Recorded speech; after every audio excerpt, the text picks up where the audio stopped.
ಎಷ್ಟೋ ಜನಕ್ಕೆ ಇವಾಗ ಕೆಮ್ಮಿಗೂ ಒಬ್ಬರು ಡಾಕ್ಟರ್ ಇದ್ದಾರೆ ಅನ್ನೋದು ಗೊತ್ತೇ ಇಲ್ಲ. ಸರಿಯಾದ ಒಂದು ಡಯಾಗ್ನೋಸಿಸ್ ಇಲ್ಲದೆ ಸೆಲ್ಫ್ ಮೆಡಿಕೇಶನ್ ಅಂತ ಹೇಳ್ಬಿಟ್ಟು ಮಾಡೋದಕ್ಕೆ ಹೋಗ್ತಾರೆ. ಕಾಫ್ ಬಂತು ಅಂತ ಹೇಳಿದ್ರೆ ಎಲ್ಲೋ ಮೆಡಿಕಲ್ ಶಾಪಲ್ಲಿ ಹೋಗ್ಬಿಟ್ಟು ಮೆಡಿಸಿನ್ ತೊಗೊಂಬಿಟ್ಟು ಹಾಕ್ಕೊಂಡ್ರೆ ಹೋಗ್ಬಿಡುತ್ತೆ. ಸೊ ಆಮೇಲೆ ನೀವು ಹೇಳ್ತಾ ಹೋದ್ರಿ ರಿಲೇಟಿವ್ ಯಾವುದೋ ಒಂದು ಮೆಡಿಸಿನ್ ಹೇಳಿದ್ರು ಅದನ್ನು ತೊಗೊಂಡ್ಬಿಟ್ಟೆ ಅಂತ ಹೇಳ್ಬಿಟ್ಟು, ಅದು ಎಷ್ಟು ಡೇಂಜರ್ ಆಗಿರ್ಬೋದು. ಸಿವಿಯರ್ ಕಾಫ್ ಅಂತ ಹೇಳಿ ಏನು ಕರಿತೀವಲ್ಲ, ಅವಾಗ ಒಂದು ಕ್ರೋನಿಕ್ ಕಾಫ್ ಅಂತ ಹೇಳಿ ಕರಿತೀವಿ. ಆ ಒಂದು ಕ್ರೋನಿಕ್ ಕಾಫು ಇನ್ಫೆಕ್ಷನಿಂದನೇ ಬರುತ್ತಾ ಅಥವಾ ಅದಕ್ಕೆ ಬೇರೆ ಏನಾದರೂ ಕಾರಣ ಇರ್ಬೋದಾ? ಕೆಮ್ಮಿಗೆ 1,000 ರೀಸನ್ಸ್ ಇರ್ತವೆ, 1000 ವೆರೈಟಿ ಆಫ್ ಕೆಮ್ಮುಗಳಿದ್ದಾವೆ. ಸ್ಟೇಜ್ 4 ಇರ್ತಕ್ಕಂಥ ಪೇಷಂಟ್ಸಿಗೆ ಮೆಡಿಸಿನ್ಸ್ ಇದೆ ಅಂತ ಹೇಳ್ಬಿಟ್ಟು ಆ ಮೆಡಿಸಿನ್ಸ್ ಕೊಟ್ಟ ಆದಮೇಲೂ ಆ್ಯಸ್ ಎ ಮೆಡಿಕಲ್ ಟೈಮ್ ಪೀರಿಯಡಲ್ಲಿ ಎಷ್ಟು ದಿವಸ ಅವರು ಬದುಕ್ಬೋದು? ಕೆಮ್ಮಿನಲ್ಲಿ ರಕ್ತ ಅಂತ ಹೇಳಿ ಮಾತಾಡ್ತಾ ಇದ್ರಿ. ಈ ಕೆಲವೊಬ್ಬರಿಗೆ ಕೆಮ್ಮು ಬಂದಾಗ ರಕ್ತ ಬಂದ್ಬಿಡುತ್ತೆ, ನನಗೆ ಕ್ಯಾನ್ಸರ್ ಬಂದಿದೆನೋ ಅನ್ನೋ ಒಂದು ಭಯದಲ್ಲಿ ಬದುಕ್ತಾರೆ. ಸೊ ಅದು ಯಾವ ಒಂದು ಆ್ಯಂಗಲೇ ನಾವು ನೋಡ್ಬೋದು, ಅದನ್ನು ಯಾವ ಥರ ಅವರು ಅದನ್ನು ಸ್ವೀಕರಿಸಬೇಕು, ಹೇಗೆ ಡಾಕ್ಟ್ರನ್ನ ಮೀಟ್ ಮಾಡಬೇಕು? ಆ್ಯಕ್ಚುಲಿ ಕೆಲವು ಜನ ಹೇಗಿದ್ದಾರೆ ಅಂದರೆ ತುಂಬ ಹೈಪರ್ ಆಗಿ ಬಂದ್ಬಿಡ್ತಾರೆ. ಇನ್ನು ಕೆಲವು ಜನ ಎಷ್ಟೇ ಸಿವಿಯರ್ ಆದ್ರೂ ಹೋಗ್ಲಿ ಬಿಡು ಅಂತ ಹೇಳಿ ಅನ್ಕೊಂಡ್ಬರ್ತಾರೆ. ನಾನೊಂದು ಸಂದರ್ಭ ಹೇಳ್ತೀನಿ. ಈಗ ಬೆಂಗಳೂರಲ್ಲೇ ಪೆರಿಫೆರಿ ಆಫ್ ದ ಬೆಂಗಳೂರು, ಒಂದು ದೂರದಲ್ಲಿ ಬೆಂಗಳೂರಿಂದ ಸಬರ್ಬನ್ ಏರಿಯಾ ಅಂತ ಅನ್ಕೊಂಡ್ರೆ, ಅಲ್ಲಿ ಒಂದು ಪೇಷಂಟು ಸಡನ್ನಾಗಿ ಹಾರ್ಟ್ ಅಟ್ಯಾಕ್, ಕಾರ್ಡಿಯಾಕ್ ಅರೆಸ್ಟ್ ಆಗಿ ಬಂದರು ಎಮರ್ಜೆನ್ಸಿಗೆ. ಅಲ್ಲಿ ಕ್ಯಾಥ್ಲ್ಯಾಬ್ ಇರುವಂತಹ ಜಾಗ, ಕಾರ್ಡಿಯಾಕ್ ಸೆಟಪ್ ಇದೆ, ಕಾರ್ಡಿಯಾಲಜಿಸ್ಟ್ ಇದ್ದಾರೆ. ಅದೇ ಸಂದರ್ಭದಲ್ಲಿ ಇನ್ನೊಂದು ಪೇಷಂಟ್ ಕೂಡ ಬಂತು. ಇಬ್ಬರು ಒಬ್ಬರ ಹತ್ರ ಇನ್ಶೂರೆನ್ಸ್ ಇದೆ, ಇನ್ನೊಬ್ಬರ ಹತ್ರ ಇನ್ಶೂರೆನ್ಸ್ ಇಲ್ಲ. ಬಿಗ್ ಹಾಸ್ಪಿಟಲ್ಗೆ ಹೋದಾಗ ಎಕ್ಸ್ಪೆನ್ಸಸ್ಸು ಯಾಕೆ ಜಾಸ್ತಿ ಆಗುತ್ತೆ? ಆಮೇಲೆ ಅಲ್ಲಿ ICUಗೆ ಹೋದರೆ ಕೆಲವೊಂದು ಟೈಮು ICUಗೆ ಅಡ್ಮಿಟ್ ಮಾಡಿದ್ದಾರೆ ಅಂತಂದರೆ ಹೊರಗಡೆ ಬರೋದು ಕಷ್ಟ, ಅವರು ಡೆಡ್ ಬಾಡಿನೇ ತೊಗೊಂಬರ್ಬೇಕು ಹೊರಗಡೆ ಅನ್ನೋ ಒಂದು, ಇವಾಗ ಅವನಿಗೆ ಪೇ ಮಾಡೋದಕ್ಕೆ ಆಗದೆ ಇರತಕ್ಕಂಥ ಒಬ್ಬ ಪರ್ಸನ್ ಅಂತ ಅಂದ್ಕೊಳ್ಳಿ, ಬಟ್ ಅವನಿಗೆ ಲೈಫ್ನ ಉಳಿಸ್ಕೋಬೇಕಾಗಿರುತ್ತೆ. ಸೊ ಅವಾಗ ಆ ಒಂದು ಎಕ್ಸ್ಪರ್ಟ್ ಡಾಕ್ಟರ್ ಬಂದ್ಬಿಟ್ಟು ಬಿಗರ್ ಹಾಸ್ಪಿಟಲ್ಸ್ ಅಲ್ಲೇ ಇರ್ತಾರೆ ಆ್ಯಕ್ಚುಲಿ ಹೇಳ್ಬೇಕಂದ್ರೆ. ಆ ಒಂದು ಪೇಷಂಟು, ಸೊ ಅವನ ಮನಸ್ಥಿತಿ ಹೇಗೆ ಇದನ್ನು ನಿಭಾಯಿಸ್ಬೋದು? ಅದಕ್ಕೋಸ್ಕರ ಅಂತಾನೆ 100% ಆಗಿ ಕ್ಯೂರ್ ಮಾಡ್ತೀನಿ ಅಂತ ಹೇಳಿ ಅನ್ನೋಕ್ಕಾಗಲ್ಲ, ಟೈಮ್ನ ಮುಂದೂಡ್ಬೋದು ಅಷ್ಟೇ. 100% ಕ್ಯೂರ್ ಮಾಡ್ಬೋದು. ಯಾವಾಗ?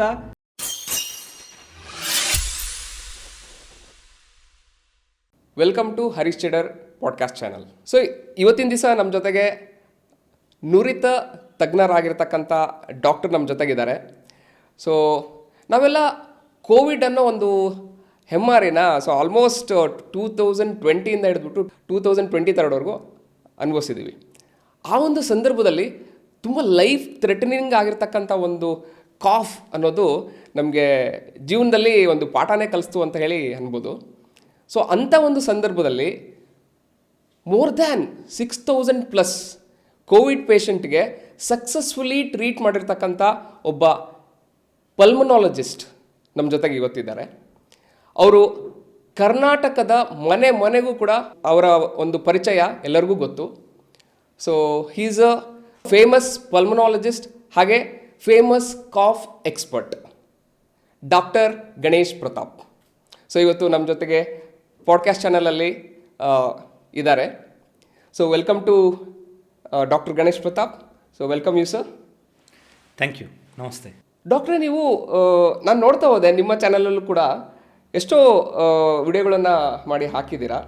ಸೊ ಅಲ್ಲಿ ನನಗೆ ತುಂಬ ಇಂಟ್ರೆಸ್ಟಿಂಗ್ ವಿಷಯ ಅನಿಸಿದ್ದು ಏನಪ್ಪ ಅಂತ ಅಂದರೆ, ಉತ್ತರ ಕರ್ನಾಟಕ ಭಾಷೆಯಲ್ಲಿ ನೀವು ಕೆಲವೊಂದು ರೀಲ್ಸ್ನ ಮಾಡಿದ್ದೀರಾ, ವಿಡಿಯೋಸ್ ಎಲ್ಲ ಮಾಡಿದ್ದೀರಾ. ಆ್ಯಕ್ಚುಲಿ ನಿಮ್ಮ ಒಂದು ಲ್ಯಾಂಗ್ವೇಜ್, ನಾನು ನಿಮ್ಮ ಜೊತೆಗೆ ಮಾತಾಡಿದಾಗ ಆ ಒಂದು ಭಾಷೆನೇ ಬೇರೆ ಥರ ಇತ್ತು. ಸೊ ಈ ಒಂದು ಟ್ವಿಸ್ಟ್ ಏನಿರ್ಬೋದು ಆ್ಯಕ್ಚುಲಿ? ಏನಂದರೆ, ನಾನು ಬೇಸಿಕಲಿ ಹುಟ್ಟಿ ಬೆಳೆದಿದ್ದೆಲ್ಲ ನಾರ್ತ್ ಕರ್ನಾಟಕ, ಹಾವೇರಿ ಡಿಸ್ಟಿಕ್, ರಾಣೆಬೆನ್ನೂರು ಅಂತ. So basically I am born and brought up in that place. ಅದಕ್ಕೆ ಈ ನಾರ್ತ್ ಕರ್ನಾಟಕದಿಂದ ಯಾರೇ ಬರಲಿ ಅವ್ರ ಜೊತೆಗೆ ಒಂದು ಬಾಂಡ್ ಡೆವಲಪ್ ಮಾಡೋಕ್ಕೆ, ನಮ್ಮ ಭಾಷೆ ನಾವು ಡೈರೆಕ್ಟಾಗಿ ಮಾತಾಡಿದಾಗ ಅದೊಂದು ಫಿಲ್ಟರ್ಲೆಸ್ ಫೀಲಿಂಗ್ ಇರುತ್ತೆ ಅವ್ರಿಗೆ. ಸೊ ಅದಕ್ಕೋಸ್ಕರ ನಾವು ಕೆಲವೊಂದು ರೀಲ್ಸ್ನ ನಾರ್ತ್ ಕರ್ನಾಟಕ ಭಾಷೆಯಲ್ಲಿ ಬಿಟ್ಟಿದ್ದೆ. ನಾರ್ತ್ ಕರ್ನಾಟಕ ಅಂತ ಅಷ್ಟೇ ಅಲ್ಲ, ನಾನು ಈ MBBS ಎಲ್ಲ ಮಾಡಿದ್ದು ಬಾಗಲಕೋಟೆಯಲ್ಲಿ. ಅದಾದಮೇಲೆ ನಾನು ಮೈಸೂರಿಗೆ ಹೋದೆ. ಮೈಸೂರು ಮೆಡಿಕಲ್ ಕಾಲೇಜಲ್ಲಿ ನಂದು ಪೋಸ್ಟ್ ಗ್ರ್ಯಾಜುಯೇಷನ್ ಎಲ್ಲ ಮಾಡಿದ್ದು. ಸೊ ಪೋಸ್ಟ್ ಗ್ರ್ಯಾಜುಯೇಷನ್ ಮಾಡಬೇಕಾದ್ರೆ ಮಂಡ್ಯ, ಮದ್ದೂರು ಆ ಸೈಡಿಂದನೂ ಜನ ಬರ್ತಿದ್ರು. ಸೊ ಇವಾಗ್ಲೂ ಆ ಸೈಡಿಂದ ಬರೋ ಜನಕ್ಕೂ ನಾನು ಅವ್ರ ಭಾಷೆ ಥರನೇ ಮಾತಾಡ್ತೀನಿ. ಸೊ ಬೇಸಿಕಲಿ ಒಬ್ಬ ಐಡಿಯಲ್ ಡಾಕ್ಟರ್ ಅನ್ನೋರು ಏನಿರಬೇಕು, ಪೇಷಂಟಿಗೆ ಅವರಿಗೆ ಅವರ ಅನುಗುಣವಾಗಿ ಅವರಿಗೆ ಎಷ್ಟು ಕಂಫರ್ಟಬಲ್ ಆಗಿರ್ತಾರೆ ಆ ಪ್ರಕಾರ ಮಾತಾಡಬೇಕು, ಆ ಪ್ರಕಾರ ನಾವು ಇನ್ಫಾರ್ಮೇಷನ್ ಕೊಡಬೇಕು ಅಂತ ಹೇಳಿಬಿಟ್ಟು ನಾನು ಆ ಥರ ಪಾಡ್ಕಾಸ್ಟ್ಗಳಾಗಲಿ ಆ ಥರ ರೀಲ್ಸ್ಗಳಾಗಲಿ ಮಾಡಿದ್ದು. ಆದರೆ ಇಲ್ಲಿ ಪೇಷಂಟ್ ಕನೆಕ್ಟಿವಿಟಿ ಅನ್ನೋದು ತುಂಬ ಇಂಪಾರ್ಟೆಂಟ್ ಅಂತೇಳಿ ಅಂತೀರ. ಹೌದು. ಯಾವುದೇ ಒಬ್ಬ ಡಾಕ್ಟರಿಗೆ ಅವರ ಸಿಮ್ಟಮ್ಸ್ನ ಅರ್ಥ ಮಾಡ್ಕೋಬೇಕು, ಅವರ ಮನೋಭಾವನೆ ಅರ್ಥ ಮಾಡ್ಕೋಬೇಕು. ಕೆಲವೊಬ್ಬರು ಅವ್ರಿಗೆ ಏನಿರುತ್ತೆ ಅದನ್ನು ಬಿಚ್ಚಿ ಹೇಳೋಕ್ಕೆ ಇಷ್ಟಪಡೋದಿಲ್ಲ, ನೋನಲ್ಲಿ ಬಂದಿರ್ತಾನೆ ಪೇಷಂಟ್. ಸೊ ಅದರ ಪ್ರಕಾರ ಅವ್ರಿಗೆ ಟ್ರೀಟ್ಮೆಂಟ್ ಬೇಕು ಅನ್ನೋದಾದರೆ, ಅವ್ರನ್ನ ಸರಿಯಾಗಿ ಅರ್ಥ ಮಾಡ್ಕೋಬೇಕು ಅನ್ನೋದಾದರೆ ನಾವು ಅವ್ರ ಥರನೇ ಮಾತಾಡಬೇಕು. ಹಾಗೆ ಇನ್ನು ಇಲ್ಲಿ ಒಂದು ಕ್ವಶನ್ ಬರ್ತಾ ಇರೋದೇನಂತ ಅಂದರೆ, ಎಷ್ಟೋ ಜನಕ್ಕೆ ಇವಾಗ ಕೆಮ್ಮಿಗೂ ಒಬ್ಬರು ಡಾಕ್ಟರ್ ಇದ್ದಾರೆ ಅನ್ನೋದು ಗೊತ್ತೇ ಇಲ್ಲ. ಸೊ ಆ ಒಂದು ಪರಿಸ್ಥಿತಿ ಏನಕ್ಕೆ ಕ್ರಿಯೇಟ್ ಆಗಿರ್ಬೋದು? ಯಾಕಂತ ಹೇಳಿದ್ರೆ ಇವಾಗ ನಮಗೆ ಹಾರ್ಟಿಗೆ ಒಬ್ಬ ಡಾಕ್ಟರ್ ಇದ್ದಾರೆ. ಸೊ ಆಮೇಲೆ ನೀ ಏನಾದರೂ ಆಯಿತು ಅಂತ ಹೇಳಿದ್ರೆ ನಮಗೆ ಆರ್ಥೋಪೆಡಿಕ್ ಅಂತ ಹೇಳಿ ಗೊತ್ತಿದ್ದಾರೆ, ಆಮೇಲೆ ಕಿಡ್ಸ್ ಸ್ಪೆಷಲಿಸ್ಟು ಪಿಡಿಯಾಟ್ರಿಕ್ ಅಂತ ಹೇಳಿ ಗೊತ್ತಿದ್ದಾರೆ. ಹೌದು, ಕೆಮ್ಮಿಗೂ ಕೂಡ ಒಬ್ಬ ಡಾಕ್ಟರ್ ಇದ್ದಾರೆ ಅಂತ ಹೇಳ್ಬಿಟ್ಟು ಯಾಕೆ ಇನ್ನೂ ಜನಕ್ಕೆ ಗೊತ್ತಾಗ್ತಾ ಇಲ್ಲ? ಯಾಕಂದ್ರೆ ನೋಡಿ, ನಾವು ಚಿಕ್ಕವರಿದ್ದಾಗಿಂದಲೂ ಎಲ್ಲ ಸಮಸ್ಯೆಗಳಿಗೂ ನಮ್ಮೊಬ್ಬರು ಫ್ಯಾಮಿಲಿ ಡಾಕ್ಟರ್ ಇರ್ತಿದ್ರು, ನಾವು ಅವ್ರ ಹತ್ರ ಹೋಗ್ತಿದ್ವಿ, ತೋರಿಸಿದ್ವಿ, ಎಲ್ಲನೂ ಅವರೇ ಟ್ರೀಟ್ ಮಾಡ್ತಿದ್ರು. ಆದರೆ ಇವಾಗ ಕಾಲ ಬದಲಾಗ್ತಾ ಇದೆ. ಪ್ರತಿಯೊಂದು ಆರ್ಗನ್ನಿಗೂ ಒಬ್ಬರು ಸ್ಪೆಷಲಿಸ್ಟ್ ಇದ್ದಾರೆ. ಜನರಿಗೆ ಕಾರ್ಡಿಯಾಲಜಿಸ್ಟ್ ಹಾರ್ಟ್ ನೋಡ್ತಾರೆ, ಪಿಡಿಯಾಟ್ರಿಷಿಯನ್ ಮಕ್ಕಳು ನೋಡ್ತಾರೆ, ಆರ್ಥೋಪೆಡಿಷನ್ ಮೂಳೆನ ಟ್ರೀಟ್ ಮಾಡ್ತಾರೆ ಅನ್ನೋದು ಗೊತ್ತು. ಆದರೆ ಕೆಮ್ಮಿಗೂ ಒಬ್ಬರು ಸ್ಪೆಷಲಿಸ್ಟ್ ಇದ್ದಾರೆ ಅಂತ ಯಾರಿಗೂ ಗೊತ್ತಿರಲಿಲ್ಲ. ಅದು ಕೋವಿಡ್ ತದನಂತರ ದಿವಸದಲ್ಲಿ ಕೆಲವು ಜನಕ್ಕೆ ಲಂಗ್ಸ್ ಸ್ಪೆಷಲಿಸ್ಟ್, ಅವರಿಗೆ ಪಲ್ಮನಾಲಜಿಸ್ಟ್ ಅಂತ ಹೇಳ್ತಾರೆ ಅನ್ನೋದು ಒಂದು ಅರ್ಥ ಗೊತ್ತಾಯಿತು. ಆವಾಗಲೇ ಆ ಒಂದು ಪಲ್ಮನಾಲಜಿಸ್ಟ್ ಅನ್ನೋ ಪದ ತುಂಬ ಫೇಮಸ್ ಆಗಿ ಬಂತು ಅನಿಸುತ್ತೆ. ಇವಾಗಲೂ ಕೂಡ ಕೆಮ್ಮಿನ ಟ್ರೀಟ್ಮೆಂಟ್ ಎಲ್ಲಿ ಸ್ಟಾರ್ಟ್ ಆಗುತ್ತೆ? ಮನೆಯಲ್ಲೇ ಸ್ಟಾರ್ಟ್ ಆಗುತ್ತೆ. ಕೆಮ್ಮಿಗೆ ಏನು ಮಾಡ್ತಾರೆ, ಮೊದಲು ಮನೆಯಲ್ಲಿ 1-2 ಥರ ಕಷಾಯಗಳನ್ನು ಟ್ರೈ ಮಾಡ್ತಾರೆ. ಇಲ್ಲ ಆಮೇಲೆ ಅಜ್ಜಿ ದೊಡ್ಡವರು ಯಾರು ಇದ್ದವರು ಅವರೊಂದು ಮನೆ ಮದ್ದು ಹೇಳ್ತಾರೆ. ಅದು ಆಗಲಿಲ್ಲ, ಆಮೇಲೆ ಆಫೀಸಲ್ಲಿ ಹೋಗ್ತಾರೆ. ಆಫೀಸಲ್ಲಿ ಅವರಿಗೆ ಅವ್ರ ಫ್ರೆಂಡಿಗೆ ಯಾರೋ ಒಬ್ಬರು ಡಾಕ್ಟರು ಏನೋ ಒಂದು ಮೆಡಿಸಿನ್ ಕೊಟ್ಟಿರ್ತಾರೆ, ಆ ಮೆಡಿಸಿನ್ ಟ್ರಯಲ್ ಮಾಡ್ತಾರೆ. ಅದೂ ಆಗಿಲ್ಲ, ಆಮೇಲೆ ಅಕ್ಕಪಕ್ಕದವ್ರ ಮನೆಯವರು ಅಥವಾ ಅವ್ರಿಗೆ ನಿಯರೆಸ್ಟ್ ಯಾರೋ ಒಬ್ಬರು ಜನರಲ್ ಡಾಕ್ಟರ್ ಇರ್ತಾರೆ, ಅವ್ರ ಹತ್ರ ತೋರಿಸ್ತಾರೆ. ಅದಕ್ಕೂ ಕಡಿಮೆ ಆಗಿಲ್ಲ ಅಂದಾಗ ಅವ್ರು ಏನು ಮಾಡಬೇಕು ಅಂತ ಯೋಚನೆ ಮಾಡ್ತಾರೆ. ಸೊ ಜನರು ಒಬ್ರು ಏನಾದರೂ ಈಗ ಅವ್ರದ್ದು ಕಾರ್ದು ಏನಾದರೂ ರಿಪೇರಿ ಆಗಿದ್ದರೆ ಸೀದಾ ಕಾರ್ ಮೆಕ್ಯಾನಿಕ್ ಹತ್ರ ಹೋಗ್ತಾರೆ. ಅವ್ರ ಮನೆ ಕಟ್ಟಬೇಕು ಏನಾದರೂ ಅಂದರೆ ಇಂಜಿನಿಯರ್ ಹತ್ರ ಹೋಗ್ತಾರೆ. ಅದೇ ಕೆಮ್ಮು ಬಂದಾಗ ಆ ಕೆಮ್ಮಿಗೂ ಒಬ್ಬರು ಸಮಸ್ಯೆ ಸಾಲ್ವ್ ಮಾಡೋ ಎಕ್ಸ್ಪರ್ಟ್ ಇದ್ದಾರೆ, ಅದಕ್ಕೆ ಪಲ್ಮಾಲಜಿಸ್ಟ್ ಇದ್ದಾರೆ ಅಂತ ಜನರಿಗೆ ಗೊತ್ತಿಲ್ಲ. This is basically because of awareness impact ಇರದೇ ಇರೋ ಕಾರಣ ಜನರು ತಮ್ಮ ಸಮಸ್ಯೆಗಳನ್ನು ತಾವೇ ಟ್ರೀಟ್ ಮಾಡ್ಕೊಳ್ಳೋಕ್ಕೆ ಟ್ರೈ ಮಾಡ್ತಾರೆ. ಸೊ ಯಾವಾಗ ಕಾಫ್ ಎಕ್ಸ್ಪರ್ಟ್ ಹತ್ರ ಹೋಗಬೇಕು, ಹೇಗೆ ಅವ್ರ ಹತ್ರ ಹೋಗಿ ಹೇಗೆ ಟ್ರೀಟ್ಮೆಂಟ್ ತೊಗೋಬೇಕು ಅನ್ನೋದನ್ನು ನಾನು ಮುಂದೆ ನಿಮ್ಮ ಪ್ರಶ್ನೆಗಳಿಗೆ ಅನುಸರಿಸವಾಗಿ ಹೇಳಕ್ಕೆ ಇಷ್ಟಪಡ್ತೀನಿ. ಖಂಡಿತ ಸರ್, ಖಂಡಿತ ಅದ್ರ ಬಗ್ಗೆ ಡಿಸ್ಕಸ್ ಮಾಡೋಣ. ಇವಾಗ ಎಷ್ಟೋ ಜನ ಸರಿಯಾದ ಒಂದು ಡಯಾಗ್ನೋಸಿಸ್ ಇಲ್ಲದೆ ಸೆಲ್ಫ್ ಮೆಡಿಕೇಷನ್ ಅಂತ ಹೇಳ್ಬಿಟ್ಟು ಮಾಡೋದಕ್ಕೆ ಹೋಗ್ತಾರೆ. ಕಾಫ್ ಬಂತು ಅಂತ ಹೇಳಿದ್ರೆ ಎಲ್ಲೋ ಮೆಡಿಕಲ್ ಶಾಪಲ್ಲಿ ಹೋಗ್ಬಿಟ್ಟು ಮೆಡಿಸಿನ್ ತೊಗೊಂಬಿಟ್ಟು ಹಾಕ್ಕೊಂಡ್ರೆ ಹೋಗ್ಬಿಡುತ್ತೆ. ಸೊ ಆಮೇಲೆ ನೀವು ಹೇಳ್ತಾ ಹೋದ್ರಿ ರಿಲೇಟಿವ್ ಯಾವುದೋ ಒಂದು ಮೆಡಿಸಿನ್ ಹೇಳಿದ್ರು ಅದನ್ನು ತೊಗೊಂಡ್ಬಿಟ್ಟೆ ಅಂತ ಹೇಳ್ಬಿಟ್ಟು. ಅದು ಎಷ್ಟು ಡೇಂಜರ್ ಆಗಿರ್ಬೋದು, ಯಾಕಂತ ಹೇಳಿದ್ರೆ ಸಿವಿಯರಿಟಿ ಬಂದಾಗ ಡಾಕ್ಟರ್ ಹತ್ರ ಬರ್ತಾರೆ, ಅಷ್ಟೊತ್ತಿಗೆ ಟೈಮ್ ಮೀರಿ ಹೋಗ್ಬಿಟ್ಟಿರುತ್ತೆ. ಸೊ ಇದ್ರ ಬಗ್ಗೆ ನೀವೇನು ಹೇಳ್ತೀರಾ? ನೋಡಿ, ನಮ್ಮ ಇಂಡಿಯಾದಲ್ಲಿ ಏನಾಗ್ಬಿಟ್ಟಿದೆ ಅಂದರೆ ಆ್ಯಂಟಿಬಯೋಟಿಕ್ಗಳನ್ನ ಚಾಕ್ಲೇಟ್ ಥರ ತಿಂತಾರೆ. ಏನೋ ಕೆಮ್ಮಾಯಿತು ಜ್ವರ ಆಯಿತು ಅಂತಂದರೆ ಸೀದಾ ಹೋಗೋದು, ಒಂದು ಮೆಡಿಕಲ್ ಶಾಪಿಗೆ ಹೋಗೋದು, ಅಲ್ಲಿ ಯಾವುದೋ ಒಂದು ಆ್ಯಂಟಿಬಯೋಟಿಕ್ ತೊಗೊಳೋದು, ಅದು ಕಡಿಮೆ ಆಗಿಲ್ಲ ಅಂತಂದರೆ ಆಮೇಲೆ ಡಾಕ್ಟರ್ ಹತ್ರ ಹೋಗ್ತಾರೆ. ಹೌದು, ಇದು ಬೇಸಿಕಲಿ ಸಿಸ್ಟಮ್ ಎರರ್ ಅಂತ ಹೇಳ್ತೀನಿ ನಾನು. ಪೇಷಂಟ್ ಪ್ರಾಬ್ಲಮ್ ಅಂತ ಹೇಳ್ತಿಲ್ಲ ಅಥವಾ ವೆಂಡರ್ ಪ್ರಾಬ್ಲಮ್ ಅಂತ ಹೇಳ್ತಿಲ್ಲ. ನಮ್ಮ ಸಿಸ್ಟಮೇ ಆಗಿದೆ. ಇದೇ ನೀವು ಬೇರೆ ಕಂಟ್ರೀಸಿಗೆ ಹೋಗಿ ನಾನೇ ಹೋಗಿ ನನಗೆ ಹುಷಾರಿಲ್ಲ ಮೆಡಿಸಿನ್ ಕೊಡಿ ಅಂದರೆ ಯಾರೂ ಕೊಡೋದಿಲ್ಲ, ಅಲ್ಲಿ ಪ್ರಿಸ್ಕ್ರಿಪ್ಷನ್ ಬೇಕು ಅಂತ ಹೇಳ್ತಾರೆ. ಈ ಥರ ಆ್ಯಂಟಿಬಯೋಟಿಕ್ನ ನಾವು ಕಾಮನ್ನಾಗಿ ಯೂಸ್ ಮಾಡೋದ್ರಿಂದ ಏನು ಪರಿಣಾಮ ಆಗುತ್ತೆ? ಈ ಆ್ಯಂಟಿಬಯೋಟಿಕ್ ತೊಗೊಳೋದ್ರಿಂದ 10 ಆರ್ಗ್ಯಾನಿಸಮ್ಸ್ ಇದ್ದಲ್ಲಿ 8 ಆರ್ಗ್ಯಾನಿಸಮ್ಸ್ ಬೇಗ ಸತ್ತೋಗ್ಬಿಡ್ತವೆ. ಆದರೆ 2 ಆರ್ಗ್ಯಾನಿಸಮ್ಸು ಹಾಗೇ ಉಳಿಯುತ್ತೆ. ಆ 2 ಆರ್ಗ್ಯಾನಿಸಮ್ಸು ಈ ಆ್ಯಂಟಿಬಯೋಟಿಕ್ ಕೊಟ್ಟರೂ ಸಾಯೋದಿಲ್ಲ. ಅದಕ್ಕೆ they will develop something called as resistance. ಇದಲ್ಲ, ಅದಕ್ಕೆ ಮತ್ತೊಂದು ಹೈಯರ್ ಆ್ಯಂಟಿಬಯೋಟಿಕ್ ಕೊಡಬೇಕಾಗುತ್ತೆ. ಸೊ ನೆಕ್ಸ್ಟ್ ಟೈಮ್ ಆ ರೋಗಾಣು ಏನಾದರೂ ಬಂದು ಅಟ್ಯಾಕ್ ಮಾಡಿದ್ರೆ, ಈಗ ಜನರಲ್ಲಾಗಿ ಲೆವೆಲ್ 1 ಫಸ್ಟ್ ಜನ್ರೇಷನ್ ಆ್ಯಂಟಿಬಯೋಟಿಕ್ ನಾವೇನು ಸಾಮಾನ್ಯವಾಗಿ ಕೊಡ್ತಾ ಇರ್ತೀವಿ, ಅದು ವರ್ಕ್ ಆಗೋದೇ ಇಲ್ಲ. ಈ ಥರ 2 ರೆಸಿಸ್ಟೆನ್ಸ್ ಆಗಿ ಉಳಿದಿರೋ ಈ ಆರ್ಗ್ಯಾನಿಸಮ್ ಅವು ಮಲ್ಟಿಪ್ಲೈ ಆಗಿ ಸ್ಟಾರ್ಟ್ ಆಗ್ತವೆ. ಅದ್ರ ಜಾತಿ ಅದ್ರ ಸಂತತಿ ಎಲ್ಲ ಕಡೆ ಹರಡಕ್ಕೆ ಸ್ಟಾರ್ಟ್ ಆಗುತ್ತೆ. ಸೊ ಆ ಸಂತತಿ ಎಲ್ಲರಿಗೂ ಎಫೆಕ್ಟ್ ಆಗಿ ಸ್ಟಾರ್ಟ್. ಆವಾಗ ನಿಮ್ಮ ಪಕ್ಕಕ್ಕೆ ಇರೋರು, ನಿಮ್ಮ ಸುತ್ತಮುತ್ತ ಇದ್ದವರು ಸಿಂಪಲ್ ಆಗಿರೋ ಫಸ್ಟ್ ಜನರೇಷನ್ ಆಂಟಿಬಯೋಟಿಕ್ ತೊಗೊಂಡ್ರು ಅವರಿಗೆ ಹುಷಾರಾಗೋದಿಲ್ಲ, ಅವ್ರಿಗೆ ಗುಣ ಆಗೋದಿಲ್ಲ. ಅಂದರೆ ಇದು ಹರಡುತ್ತೆ ಅಂತೀರಾ ಆ್ಯಕ್ಚುಲಿ? ಹೌದು. ಅಂದರೆ ಆ್ಯಂಟಿಬಯೋಟಿಕ್ ರೆಸಿಸ್ಟೆನ್ಸ್ ಅಂದರೆ ಏನು? ಆ್ಯಂಟಿಬಯೋಟಿಕ್ ರೆಸಿಸ್ಟೆನ್ಸ್ ಅಂತಂತಂದರೆ 10 ಆರ್ಗ್ಯಾನಿಸಮ್ಸ್ ಇರ್ತವೆ, 10 ಬ್ಯಾಕ್ಟೀರಿಯಾಗಳು ಇರ್ತವೆ. ಅದರಲ್ಲಿ 8 ಆರ್ಗ್ಯಾನಿಸಮ್ಸ್ ಸತ್ತೋಗ್ಬಿಡ್ತವೆ, 2 ಆರ್ಗ್ಯಾನಿಸಮ್ ಹಾಗೆ ಉಳಿದಿರುತ್ತೆ. ಅವು ರೆಸಿಸ್ಟೆನ್ಸ್ ಸಾಯೋದಿಲ್ಲ, ಅದ್ರ ಸಂತತಿ ಜಾಸ್ತಿ ಆಗ್ತವೆ. 2 ಇದ್ದಿದ್ದು 4 ಆಗ್ತವೆ, 4 ಇದ್ದಿದ್ದು 8 ಆಗ್ತವೆ, ಅವು ಬೆಳೀತಾ ಹೋಗ್ತವೆ. ಕಾಂಪೌಂಡ್. ಸೊ ಸೆನ್ಸಿಟಿವ್ ಬ್ಯಾಕ್ಟೀರಿಯಾ ಸತ್ತೋಗ್ಬಿಡ್ತವೆ, ರೆಸಿಸ್ಟೆನ್ಸ್ ಬ್ಯಾಕ್ಟೀರಿಯಾ ಡೆವಲಪ್ ಆಗ್ತಾ ಹೋಗ್ತಾರೆ. ಆವಾಗ ಎಲ್ಲ ಕಡೆ ರೆಸಿಸ್ಟೆಂಟ್ ಬ್ಯಾಕ್ಟೀರಿಯಾನೇ ಇರ್ತವೆ. ಆವಾಗ ನಾವು ನಾರ್ಮಲ್ ಫಸ್ಟ್ ಜನರೇಷನ್ ಆ್ಯಂಟಿಬಯೋಟಿಕ್ ಏನು ಯೂಸ್ ಮಾಡ್ತಿರ್ತೀವಿ ಅದು ವರ್ಕೇ ಆಗೋದಿಲ್ಲ. ನಾವು ಅವಾಗ ಈಗ ಹೆಚ್ಚಿನ ಇನ್ಫೆಕ್ಷನ್, ಆಘಾತಕಾರಿಯಾಗುವಂತಹ ಇನ್ಫೆಕ್ಷನ್ಗಳಿಗೆ ಅಂತ ಹೇಳಿ ಆ್ಯಂಟಿಬಯೋಟಿಕ್ ಏನಿಟ್ಟಿರ್ತೀವಿ ಅದನ್ನು ನಾವು ದಿನನಿತ್ಯ ರುಟೀನ್ OPDಲೇ ಯೂಸ್ ಮಾಡಬೇಕಾಗುವಂಥ ಸಂದರ್ಭ ಬಂದ್ಬಿಡುತ್ತೆ. ಅದಕ್ಕೆ ಹೇಳೋದು, ನೀವೇ ಖುದ್ದಾಗಿ ಆ್ಯಂಟಿಬಯೋಟಿಕ್ ತಗೋಬೇಡಿ. ಎಲ್ಲ ರೋಗಗಳಿಗೂ ಆ್ಯಂಟಿಬಯೋಟಿಕ್ಕೇ ಮದ್ದಲ್ಲ, ಎಲ್ಲ ಕೆಮ್ಮಿಗಳು ಇನ್ಫೆಕ್ಷನಿಂದನೇ ಆಗಿರೋದಿಲ್ಲ. ಅದ್ರ ಬಗ್ಗೆ ನಾವು ಚರ್ಚೆ ಮಾಡುವಂಥ ಒಂದು ಸಂದರ್ಭ ಇವಾಗ ಬಂದಿದೆ. ಯಾಕಂದರೆ ಇವತ್ತು ಆ್ಯಂಟಿಬಯೋಟಿಕ್ ಅಂತ ಅಂದರೆ ಸೊ ಹೋಗಿ ಸಿಂಪಲ್ ಯಾವುದೋ ಒಂದು ಮಾತ್ರೆ ತೊಗೊಂಡ್ರೆ ಅದು ಕಡಿಮೆ ಆಗಲ್ಲ, ತೊಗೊಂಡ್ಬಿಟ್ರೆ ಬೇಗ ಒಂದು 2 ಡೇಸಲ್ಲಿ ನಾನು ಸರಿ ಹೋಗ್ಬಿಡ್ತೀನಿ ಅನ್ನೋ ಒಂದು ಆತುರದಲ್ಲಿ ಅವರು ತೊಗೊಂಡ್ಬಿಡ್ತಾರೆ. ಸೊ ಅದು ಅಡ್ವರ್ಸ್ ಎಫೆಕ್ಟ್ ಆಗುತ್ತೆ ಅಂತೇಳಿ ಅನ್ಬೋದು. ಹೌದು, ಅವ್ರಿಗೂ ಅಡ್ವರ್ಸ್ ಎಫೆಕ್ಟ್ ಆಗುತ್ತೆ. ಯಾವುದೇ ಆ್ಯಂಟಿಬಯೋಟಿಕ್ಕಿಂದ ಅವ್ರಿಗೆ ರಿಯಾಕ್ಷನ್ ಆಗ್ಬೋದು, ಅದರಿಂದ ಸೈಡ್ ಎಫೆಕ್ಟ್ ಆಗ್ಬೋದು. ಯಾವ ಮೆಡಿಸಿನ್ನು ಸೈಡ್ ಎಫೆಕ್ಟ್ ಇಲ್ಲದೆ ಬರೋದಿಲ್ಲ, ಅದರದ್ದೇ ಆದಂತಹ ಸೈಡ್ ಎಫೆಕ್ಟ್ ಇರುತ್ತೆ. ಬಟ್ ನಿಮಗೆ ಯಾವುದು ಕರೆಕ್ಟಾಗಿ ಆ ಆ್ಯಂಟಿಬಯೋಟಿಕ್ ವರ್ಕ್ ಆಗುತ್ತೆ, ನಮಗೊಂದು ಪ್ರೋಟೋಕಾಲ್ ಅಂತ ಇರುತ್ತೆ. ಒಂದು ರಿಸರ್ಚ್ ಓರಿಯೆಂಟೆಡ್ ಮೆಥಡಾಲಜಿಯಲ್ಲಿ ನಾವು ಈ ಕಾಯಿಲೆಗೆ ಫಸ್ಟ್ ಸ್ಟೆಪ್ 1 ಇದನ್ನು ಕೊಡಬೇಕು, ಸ್ಟೆಪ್ 2 ಇದನ್ನು ಕೊಡಬೇಕು, ಆ ಥರ ನಮಗೆ ಗೈಡ್ಲೈನ್ಸ್ ಇರುತ್ತೆ. ಅದು ಬಿಟ್ಟು ನೀವು ಹೆಂಗೆ ಬೇಕಾದಂಗೆ ಯೂಸ್ ಮಾಡಿದ್ರೆ ಇದು ಕಂಪ್ಲೀಟ್ಲಿ ನಮ್ಮ ಪಾಪ್ಯುಲೇಷನ್ ಮನುಕುಲಕ್ಕೆ ಒಂದು ದೊಡ್ಡ ಪ್ರಾಬ್ಲಮ್ ಆಗುವಂಥ ಚಾನ್ಸ್ ಇದೆ. ಆಮೇಲೆ ಈ ಆ್ಯಂಟಿಬಯೋಟಿಕ್ ಅನ್ನೋದು ಒಬ್ಬರು ಬಾಡಿಗೆ ಸೂಟ್ ಆಗೋಂಥದ್ದು ಇನ್ನೊಬ್ಬರು ಬಾಡಿಗೆ ಅದು ಸೂಟ್ ಆಗದೆ ಇರತಕ್ಕಂಥ ಒಂದು ಸಂದರ್ಭ ಇರ್ಬೋದು. ಆ್ಯಕ್ಚುಲಿ ಆ್ಯಂಟಿಬಯೋಟಿಕ್ ಅಷ್ಟೇ ಅಲ್ಲ, ಯಾವುದೇ ಮೆಡಿಸಿನ್ನು ಅಲರ್ಜಿ ರಿಯಾಕ್ಷನ್ ಆಗುತ್ತೆ. ಅಲರ್ಜಿ ಅಂದರೆ ಏನು? ಬೇಸಿಕಲಿ ನಿಮ್ಗೆ ಆಗೋದೇ ಇರೋದು ಯಾವುದೇ ಒಂದು ಪದಾರ್ಥ ಇರ್ಬೋದು, ಆ ಪದಾರ್ಥ ಯಾವುದೇ ಇರ್ಬೋದು, ಆ್ಯಂಟಿಬಯೋಟಿಕರ್ ಇರ್ಬೋದು, ಡಸ್ಟರ್ ಇರ್ಬೋದು, ಫ್ರೂಟ್ ಅದು ಇರ್ಬೋದು, ಊಟದ ಪದಾರ್ಥನ ಆಗಿರ್ಬೋದು. ಆ ಪದಾರ್ಥ ನಿಮ್ಮ ಬಾಡಿ ಹತ್ರ ಬಂದಾಗ ನಿಮ್ಮ ಬಾಡಿ ಅದನ್ನು ಲೈಕ್ ಮಾಡೋದಿಲ್ಲ, ಅದನ್ನು ತೆಗೆದಾಕಕ್ಕೆ ಟ್ರೈ ಮಾಡುತ್ತೆ, ಅದು ರಿಯಾಕ್ಷನ್ ಮಾಡಿಬಿಟ್ಟು ತೆಗೆದಾಕುತ್ತೆ. ಸೊ ಆ ಥರ ಆ್ಯಂಟಿಬಯೋಟಿಕ್ಸಿಂದನೂ ಆಗ್ಬೋದಲ್ವಾ? ಹೌದು ಸರ್. ಇವಾಗ ಡಾಕ್ಟ್ರಿಗೂ ಕೂಡ ಒಂದು ಎಮೋಷ್ನಲ್ ಪ್ರೆಜರ್ ಅನ್ನೋದಿರುತ್ತೆ. ಆಮೇಲೆ ಈ ಒಂದು ಎಮೋಷ್ನಲ್ ಪ್ರೆಜರ್ ಮತ್ತು ಸ್ಟ್ರೆಸ್ ಅನ್ನೋದನ್ನು ಆಲ್ಮೋಸ್ಟ್ ಕೋವಿಡ್ ಸಂದರ್ಭದಲ್ಲಿ ನೀವು ನೋಡಿರ್ತೀರ ಅಂತ ಅನ್ಕೋಬೋದು. ಹೋಲ್ ವರ್ಲ್ಡೇ ಆ ಒಂದು ಪ್ರೆಜರ್ನ ಅನುಭವಿಸ್ತಾ ಇತ್ತು. ಆವಾಗ ಡಾಕ್ಟ್ರು ಅವರ ಒಂದು ಮೆಂಟಾಲಿಟಿ ಆ್ಯಸ್ ಎ ವಾರಿಯರ್ ಅಂತ ಹೇಳಿ ಕರಿಬೋದು ಆ್ಯಕ್ಚುಲಿ. ಸೊ ನೀವು ಆ PPE ಕಿಟ್ ಅನ್ನೋದನ್ನು ನೀವು ಆಲ್ಮೋಸ್ಟ್ 10+ ಅವರ್ಸ್ ಯೂಸ್ ಮಾಡ್ತಾಯಿದ್ರಿ. ಆ ಒಂದು ಸಂದರ್ಭ ಹೇಗಿತ್ತು?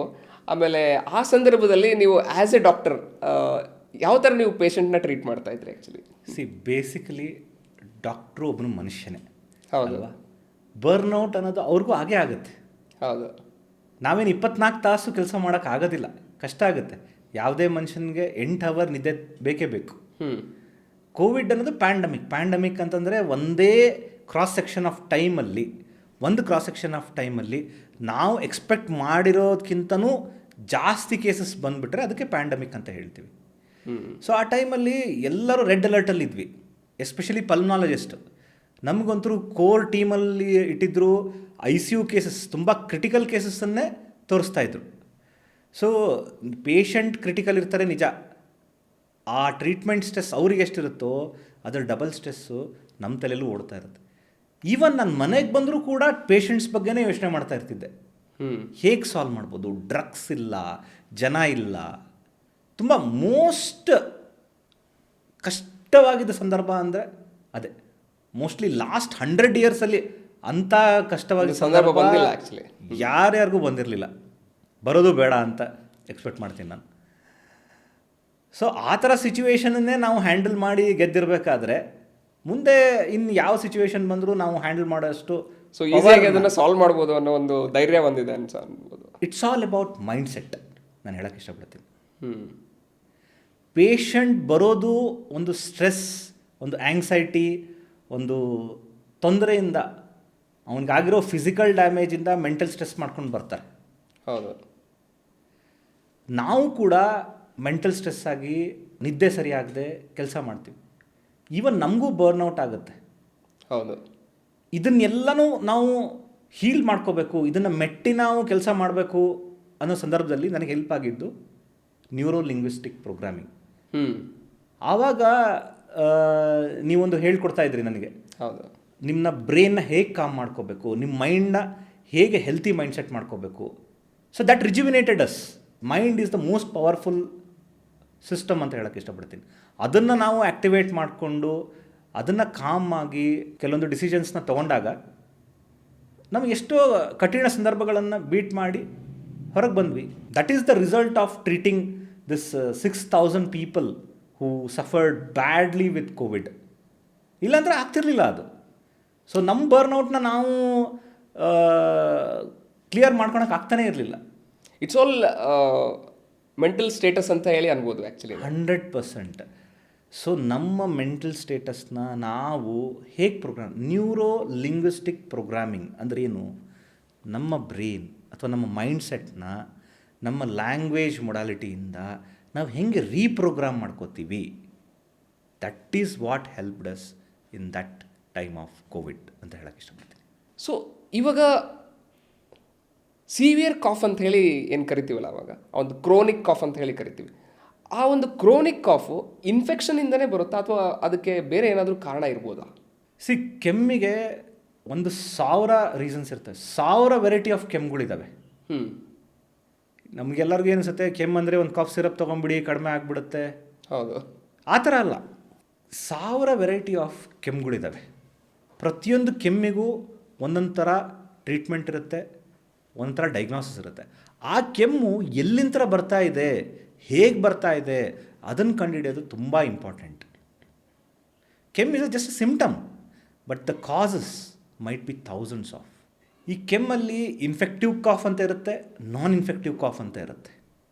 Infective ಕಾಫು bacteria, virus, fungus, TB ಇವೆಲ್ಲ ಡಿಫ್ರೆಂಟ್ ಆರ್ಗ್ಯಾನಿಸಮ್ಸು ತುಂಬ ವೆರೈಟಿ ಆಫ್ ಕಾಫ್ ಮಾಡ್ಬೋದು. ಯೂಶಲಿ ಇನ್ಫೆಕ್ಟಿವ್ ಕಾಫ್ನ ನಾವು ಹೇಗೆ ಕಂಡುಹಿಡ್ಕೋತೀವಿ, ನಿಮಗೆ ಇನ್ಫೆಕ್ಟಿವ್ ಕಾಫಲ್ಲಿ ಪ್ರಿಡಾಮಿನೆಂಟ್ಲಿ ಜ್ವರ ಬರುತ್ತೆ, ಕೆಮ್ಮಿನೊಡನೆ ಜ್ವರ ಇರುತ್ತೆ, ಮತ್ತು ಕಫ ವಿಧ ವಿಧ ಬಣ್ಣಗಳಲ್ಲಿ ಬರುತ್ತೆ, ಕೆಂಪು, ಹಸಿರು, ಈ ಥರದ್ದೆಲ್ಲ. ನಾನ್ ಇನ್ಫೆಕ್ಟಿವ್ ಕಾಫ್ ಅಂತ ಬಂದಾಗ, ನಾನ್ ಇನ್ಫೆಕ್ಟಿವ್ ಕಾಫಲ್ಲಿ ಜನರಿಗೆ ಅಲರ್ಜಿಕ್ ಕಾಫ್ ಇರ್ಬೋದು, ಕ್ಯಾನ್ಸರಸ್ ಕಾಫ್ ಇರ್ಬೋದು, ಇರಿಟಬಿಲಿಟಿ ಕಾಫ್ ಇರ್ಬೋದು, ಸೈಕೋಜೆನಿಕ್ ಕಾಫ್ ಇರ್ಬೋದು. ಇದನ್ನು ನಾವು ಇತ್ತೀಚಿನ ದಿನಗಳಲ್ಲಿ ತುಂಬ ನೋಡ್ತಾ ಇದ್ದೀವಿ. ಸೊ ಈ ಥರದ್ದೇನಾದರೂ ಕಾಫ್ಗಳಿದ್ದರೆ ಆವಾಗ ನಿಮಗೆ ಫೀವರ್ ಇರೋದಿಲ್ಲ, ಅಥವಾ ನಿಮಗೆ ಅದು ಶಾರ್ಟ್ ಟೈಮ್ ಇರೋದಿಲ್ಲ, ಯೂಶಲಿ ಲಾಂಗ್ ಟೈಮ್ ಇರುತ್ತೆ. ನಾರ್ಮಲಿ ನೀವೇನು ಆ್ಯಂಟಿಬಯೋಟಿಕ್ಸು, ಕಾಫ್ ಸಿರಪ್ ತೊಗೋತಿರಲ್ಲ, ಅದಕ್ಕೆ ಕಡಿಮೆ ಆಗ್ತಿರೋದಿಲ್ಲ. ಸೊ ಈ ಥರ ನಾವು ಪ್ರತಿಯೊಂದು ಕೆಮ್ಮನ್ನು ವಿಂಗಡಣೆ ಮಾಡ್ತೀವಿ, ಕ್ಲಾಸಿಫೈ ಮಾಡ್ತೀವಿ. ಮಾಡಿಬಿಟ್ಟು ಅದು ಯಾವ ಸಿಸ್ಟಮಿಂದ ಬರ್ತಾ ಇದೆ, ಅದೇನಾದರೂ ರೆಸ್ಪಿರೇಟರಿ ಸಿಸ್ಟಮಿಂದನೇ ಬರ್ತಾ ಇದೆನಾ, ಬೇರೆ ಸಿಸ್ಟಮ್ ಏನಾದರೂ ಇನ್ವಾಲ್ವ್ ಇದೆನಾ, ಅದ್ರ ಕೋರ್ ಹೋಗ್ತೀವಿ, ಅದರದ್ದು ರೂಟ್ ಲೆವೆಲಿಗೆ ಹೋಗಿಬಿಟ್ಟು ಅದನ್ನು ಟ್ರೀಟ್ಮೆಂಟ್ ಕೊಟ್ಟಾಗ ನಿಮ್ಮ ಕೆಮ್ಮು ಕಡಿಮೆ ಆಗುತ್ತೆ. ಅದು ಬಿಟ್ಟು ಸುಮ್ಮನೆ ಯಾವುದೋ ಒಂದು ಕಾಫ್ ಸಿರಪ್ ತೊಗೊಳೋದ್ರಿಂದ ಕೆಮ್ಮು ಕಡಿಮೆ ಆಗೋದಿಲ್ಲ. ಅದು ತಾತ್ಕಾಲಿಕವಾಗಿ ನಿಮಗೊಂದು ಸೂತಿಂಗ್ ಎಫೆಕ್ಟ್ ಕೊಡುತ್ತೆ ಗಂಟ್ಲಿಗೆ, ಹೊರತು ನಿಮ್ಗೆ ರೂಟ್ ಕಾಸ್ಗೆ ಟ್ರೀಟ್ಮೆಂಟ್ ಆಗೋದಿಲ್ಲ. ಸೊ ಇಲ್ಲಿ ಎಷ್ಟೋ ಜನ ಆ ಒಂದು ಕಾಫ್ ಬಂದಾಗ ಸೊ ಏನೋ 2 ದಿವಸದಲ್ಲಿ ಹೋಗ್ಬಿಡುತ್ತೆ ಅಂತ ಹೇಳ್ಬಿಟ್ಟು ಯಾವುದೋ ಒಂದು ಕಾಫ್ ಸಿರಪ್ ತೊಗೋತಾರೆ ಆ್ಯಕ್ಚುಲಿ. ಸೊ ಅದು ಗೊತ್ತಿರೋದಿಲ್ಲ, ಮೆಡಿಕಲ್ ಶಾಪಿಗೆ ಹೋಗ್ಬಿಟ್ಟು ಕೇಳಿ ಕಾಫ್ ಸಿರಪ್ ತೊಗೋತಾರೆ. ಸೊ ಅದು ಕಂಟಿನ್ಯೂಷನ್ ಆಗಿ ಮತ್ತೆ ಕಂಟಿನ್ಯೂ ಆಗಿ ಬರ್ತಾ ಇತ್ತು ಅಂದಾಗ ಸೊ ಅವಾಗ ಡಾಕ್ಟ್ರ್ ಹತ್ರ ಹೋಗ್ತಾರೆ, ಬಟ್ ಯಾವ ಡಾಕ್ಟ್ರ್ ಹತ್ರ ಹೋಗಬೇಕು ಅನ್ನೋದು ಕೂಡ ಗೊತ್ತಿರೋದಿಲ್ಲ ಆ್ಯಕ್ಚುಲಿ. ಸೊ ಅಂಥ ಒಂದು ಪೇಷಂಟಿಗೆ ನೀವೇನು ಹೇಳ್ತೀರಾ? ಇಲ್ಲ, ಈಗ ಕೆಮ್ಮು ಸಾಧಾರಣವಾಗಿ ನಾನು ಕೇಳ್ತಾರೆ ಎಷ್ಟೊಂದು ಜನ ಬಂದಾಗ, ಸರ್ ಯಾವಾಗ ಪಲ್ಮಾಲಜಿಸ್ಟ್ ಹತ್ರ ಹೋಗಬೇಕು ಅಂತ ಹೇಳಿ. ಸಿಂಪಲ್ಲಾಗಿ 1 or 2 ಡೇಸ್ ಕೆಮ್ಮಿದ್ದಾಗ ನೀವು ಮನೆಮದ್ದುಗಳು ಏನು ಮಾಡ್ಕೋತೀರಿ. ನಾನು ಯಾವತ್ತೂ ಮನೆಮದ್ದುಗಳ ವಿರುದ್ಧ ಇಲ್ಲ. ಕಷಾಯಗಳನ್ನು ಕುಡೀರಿ, ಕಾಯಿ ಸಾರಿಸಿದ ನೀರನ್ನು ಕುಡೀರಿ, ಇಂಥವೆಲ್ಲ ತೊಗೊಂಡಾಗ 1, 2, 3 ದಿವಸದ ಕೆಮ್ಮು ಕಡಿಮೆ ಆಗುತ್ತೆ. 3 ದಿವಸಕ್ಕಿಂತನೂ ಜಾಸ್ತಿ ಆಗ್ತಾಯಿದೆ ಕೆಮ್ಮು, ನಿಮ್ಮ ರುಟೀನ್ಸ್ ಏನಿದೆ ಅದು ಮಾಡೋಕ್ಕಾಗ್ತಾನೇ ಇಲ್ಲ, ನಾನು ಕೆಲಸಕ್ಕೆ ಹೋಗ್ತಾ ಇದ್ದೀನಿ ಅದನ್ನು ಮಾಡೋಕ್ಕಾಗ್ತಿಲ್ಲ, ಬೈಕ್ ಓಡ್ಸೋಕ್ಕಾಗ್ತಿಲ್ಲ, ನಿದ್ದೆ ಬರ್ತಾ ಇಲ್ಲ, ಈ ಥರ ಕೆಮ್ಮಿತ್ತು ಅಂತಂದರೆ there is some problem in your body. Cough is a protective reflex against some irritant going into your respiratory system. So that is why there is, I tell people that when you have ನಿಮಗೆ cough more than 3 days ಇಂದ ಇದ್ದಾಗ you need a cough expert or pulmonologist. ನೀವು ಶ್ವಾಸಕೋಶ ಸಂಬಂಧಿ ಡಾಕ್ಟರ್ನ ಆವಾಗ ಕಾಣಬೇಕು. ಅಥವಾ ಕೆಮ್ಮಿನೊಡನೆ ಜ್ವರ ಬರ್ತಾ ಇದೆ ತುಂಬ, ಈ ಥರ ಬಂದಾಗ ನೀವು ಪಲ್ಮನಾಲಜಿಸ್ಟ್ ಹತ್ರ ಹೋಗಬೇಕು. ಅಂದರೆ ಆ ಕಾಫು ಒಂದು ಪ್ರೊಲಾಂಗ್ಡ್ ಟೈಮಲ್ಲಿ ಇತ್ತು ಅಂತ ಅಂದಾಗ, so may be 1 month 2 months ಇತ್ತು ಅಂತ ಅಂದಾಗ, ಆದರೂ ಕೂಡ ಕೆಲವೊಬ್ಬರು ಎಕ್ಸ್ಪರ್ಟ್ ಹತ್ರ ಹೋಗಿರೋದಿಲ್ಲ. ಸೊ ಆ ಒಂದು ಪೇಷಂಟ್ ಯಾವ ಥರ ಅದನ್ನು ನೋಡ್ತಾ ಇರ್ಬೋದು, ಆ್ಯಕ್ಚುಲಿ ಏನು ಮನಸ್ಥಿತಿ ಇರ್ಬೋದು? ಇಲ್ಲ, ಅವರಿಗೆ ಭಯ ಇರುತ್ತೆ ಯೂಶಲಿ. ತುಂಬ ಜನ ಏನಂತಾರೆ, ಡಾಕ್ಟರ್ ಹತ್ರ ಹೋಗೋದೇ ಒಂದು ಆ್ಯಂಗ್ಸೈಟಿ ಅವ್ರಿಗೆ. ಏನು ಕೆಮ್ಮಲ್ಲ, ಒಂದು ಸಿಂಪಲ್ ಕೆಮ್ಮಲ್ಲ, ಬಿಟ್ಬಿಡೋಣ ಬಿಡು ಅಂತ ಹೇಳಿ. ಈ ಥರ ನೆಗ್ಲೆಕ್ಟ್ ಮಾಡಿದ ಕೇಸ್ಗಳೇ ನಮಗೆ ICL ಸಿಗೋದು, ಅಥವಾ ಸಿವಿಯರ್ ಫಾರ್ಮ್ಸಲ್ಲಿ ಸಿಗೋದು. ಓಕೆ, 90% ಆಫ್ ದ ಕೇಸಸ್ ಯಾರು ಕೆಮ್ಮನ್ನ ನಾರ್ಮಲ್ ಕಾಫ್ ಬಿಡು ಅಂತ ನೆಗ್ಲೆಕ್ಟ್ ಮಾಡಿ ತಿಂಗಳಾನ್ಗಟ್ಲೆ ಕೆಮ್ತಾ ಇರ್ತಾರಲ್ಲ, ಅವರೇ ಪ್ರಾಬ್ಲಮಿಗೆ ಈಡಾಗೋದು. ಕಾಫ್ ಕಾಂಪ್ಲಿಕೇಶನ್ಸ್ ಅಂತ ಒಂದು ದೊಡ್ಡ ಟಾಪಿಕೇ ಇದೆ ನಮ್ಮದ್ರಲ್ಲಿ. ಹಾಗೆ ಟ್ರೀಟ್ ಮಾಡದೇ ಕಾಫ್ನ ಹಾಗೆ ಬಿಟ್ಟಾಗ ಎಷ್ಟೊಂದು ಜನ ರಿಬ್ ಫ್ರ್ಯಾಕ್ಚರಿಂದ ಬಂದಿದ್ದಾರೆ. ಕೆಮ್ಮಿ ರಿಬ್ ಫ್ರ್ಯಾಕ್ಚರ್ ಆಗುತ್ತೆ. ಎಷ್ಟೊಂದು ಜನಕ್ಕೆ ಹರ್ನಿಯಾ ಆಗಿಬಿಡುತ್ತೆ. ಅಬ್ಡಾಮಿನಲ್ ಪ್ರೆಷರ್ಸ್ ಜಾಸ್ತಿ ಆಗಿಬಿಟ್ಟು ಅಬ್ಡಾಮಿನಲ್ ಕಂಟೆಂಟ್ಸ್ ಹೊರಗಡೆ ಬರೋದಕ್ಕೆ ಹರ್ನಿಯಾ ಅಂತ ಹೇಳ್ತೀವಿ. ಓಕೆ, ಅದು ಆಗುತ್ತೆ. ಕೆಲವೊಬ್ಬರಿಗೆ ಕಾಫ್ ಸಿಂಕೋಪ್ ಅಂತೀವಿ, ತಲೆ ಸುತ್ತು ಬಂದು ಬಿದ್ದುಬಿಡ್ತಾರೆ. ಹೌದು. ಕೆಲವೊಬ್ಬರಿಗೆ ಕಾಫಿಂದ ಎದೆಯಲ್ಲಿ ನೀರು ತುಂಬ್ತಾ ಹೋಗುತ್ತೆ ಇನ್ಫೆಕ್ಷನ್ ಆಗಿ. ಮತ್ತು ಒಂದು ಇಂಪಾರ್ಟೆಂಟ್ ಪಾಯಿಂಟ್ ಹೇಳೋಕ್ಕೆ ಇಷ್ಟಪಡ್ತೀನಿ ಇವತ್ತು, 50% of the lung cancers in India are diagnosed in stage 4. ಯಾಕೆ ಇದು ಪ್ರಾಬ್ಲಮ್ ಆಗ್ತಾ ಇದೆ? ಈ ಪ್ರಾಬ್ಲಮ್ಗೆ ಮೇನ್ ಕಾರಣ ಏನು ಅಂತಂತಂದರೆ, ನಾವು ಕೆಮ್ಮಿಗೆ ಇಂಪಾರ್ಟೆನ್ಸ್ ಕೊಡೋದೇ ಇಲ್ಲ. ಅದು ಸ್ಟೇಜ್ 1 ಇದ್ದಾಗ ನಾವು CT ಸ್ಕ್ಯಾನು ಮತ್ತೇನೋ ಮಾಡಿ ಅದನ್ನು ಚೆಕ್ ಮಾಡಿಕೊಂಡಾಗ ಅದು ಮೊದಲಿಗೆ ಗೊತ್ತಾಗುತ್ತೆ. ಆದರೆ 50% ಆಫ್ ದ ಟೈಮ್ ಅದು ಕೆಲವೊಂದು ಸತಿ ಅಸಿಂಪ್ಟಮೆಟಿಕ್ ಸ್ಟೇಜಲ್ಲಿರುತ್ತೆ. ಹೌದು. ಅದು ಒಂದು ಕಾಫ್ ಸಿರಪ್ ತೊಗೊಂಡಾಗ ಸಪ್ರೆಸ್ ಆಗಿರುತ್ತೆ ಕೆಮ್ಮು. ತದನಂತರ ಕೆಲವು ದಿವಸ ಆದಮೇಲೆ ಮತ್ತೆ ಉಲ್ಬಣ ಆಗಿ ಸ್ಟಾರ್ಟ್ ಆಗುತ್ತೆ. ನಮ್ಮ ಕಂಟ್ರೀಲಿ ಕೆಮ್ಮನ್ನ ಕಾಫ್ ಎಕ್ಸ್ಪರ್ಟ್ಸೇ ಕರೆಕ್ಟಾಗಿ ಟ್ರೀಟ್ ಮಾಡಿದ್ರೆ, ಈ ಲಂಗ್ ಕ್ಯಾನ್ಸರ್ ಇನ್ ಸ್ಟೇಜ್ 4ಅಲ್ಲಿ ನಾವು ಟ್ರೀಟ್ ಮಾಡಿ, ಸ್ಟೇಜ್ 4ಅಲ್ಲಿ ಹೋದಾಗ ನಮಗೆ ಟ್ರೀಟ್ಮೆಂಟ್ ತುಂಬ ಕಾಂಪ್ರಮೈಸ್ಡ್ ಆಗಿರುತ್ತೆ. ಅದೇ ಸ್ಟೇಜ್ 1, 2ಅಲ್ಲಿದ್ದಾಗ ವಿ ಕ್ಯಾನ್ ಗಿವ್ ಕ್ಯೂರ್. ಅದು ಸ್ಟೇಜ್ 1 ಅಂತಂದರೆ ಪ್ರಿವೆಂಟಿವ್ ಮೆಜರ್ಮೆಂಟ್. ಹೌದು, ಸ್ಟೇಜಸ್ ಬಗ್ಗೆ ಆಫ್ ಲಂಗ್ ಕ್ಯಾನ್ಸರ್ ಮಾತಾಡಿದಾಗ ಈಗ ಒಂದೇ ಭಾಗದಲ್ಲಿ ಇದ್ದಾಗ ಅದಕ್ಕೆ ಸ್ಟೇಜ್ 1 ಅಂತೀವಿ. ಅದು ಲಂಗ್ಸ್ ಒಂದು ಲಂಗ್ಸ್ನ ಇನ್ವಾಲ್ವ್ ಮಾಡಿದಾಗ ಸ್ಟೇಜ್ 2 ಅಂತೀವಿ. ಅದು ಹಾಗೆ ಆ ಕಡೆ 2 ಲಂಗ್ಸ್ ಇನ್ವಾಲ್ವ್ ಮಾಡೋಕ್ಕೆ ಸ್ಟಾರ್ಟ್ ಆಯಿತು ಅಂತಂದರೆ ಅವಾಗ ಸ್ಟೇಜ್ 3 ಅಂತೀವಿ. ಬಾಡಿ ಪೂರ್ತಿ ಹರಡ್ಬಿಟ್ರೆ ಸ್ಟೇಜ್ 4 ಅಂತ ಹೇಳ್ತೀವಿ.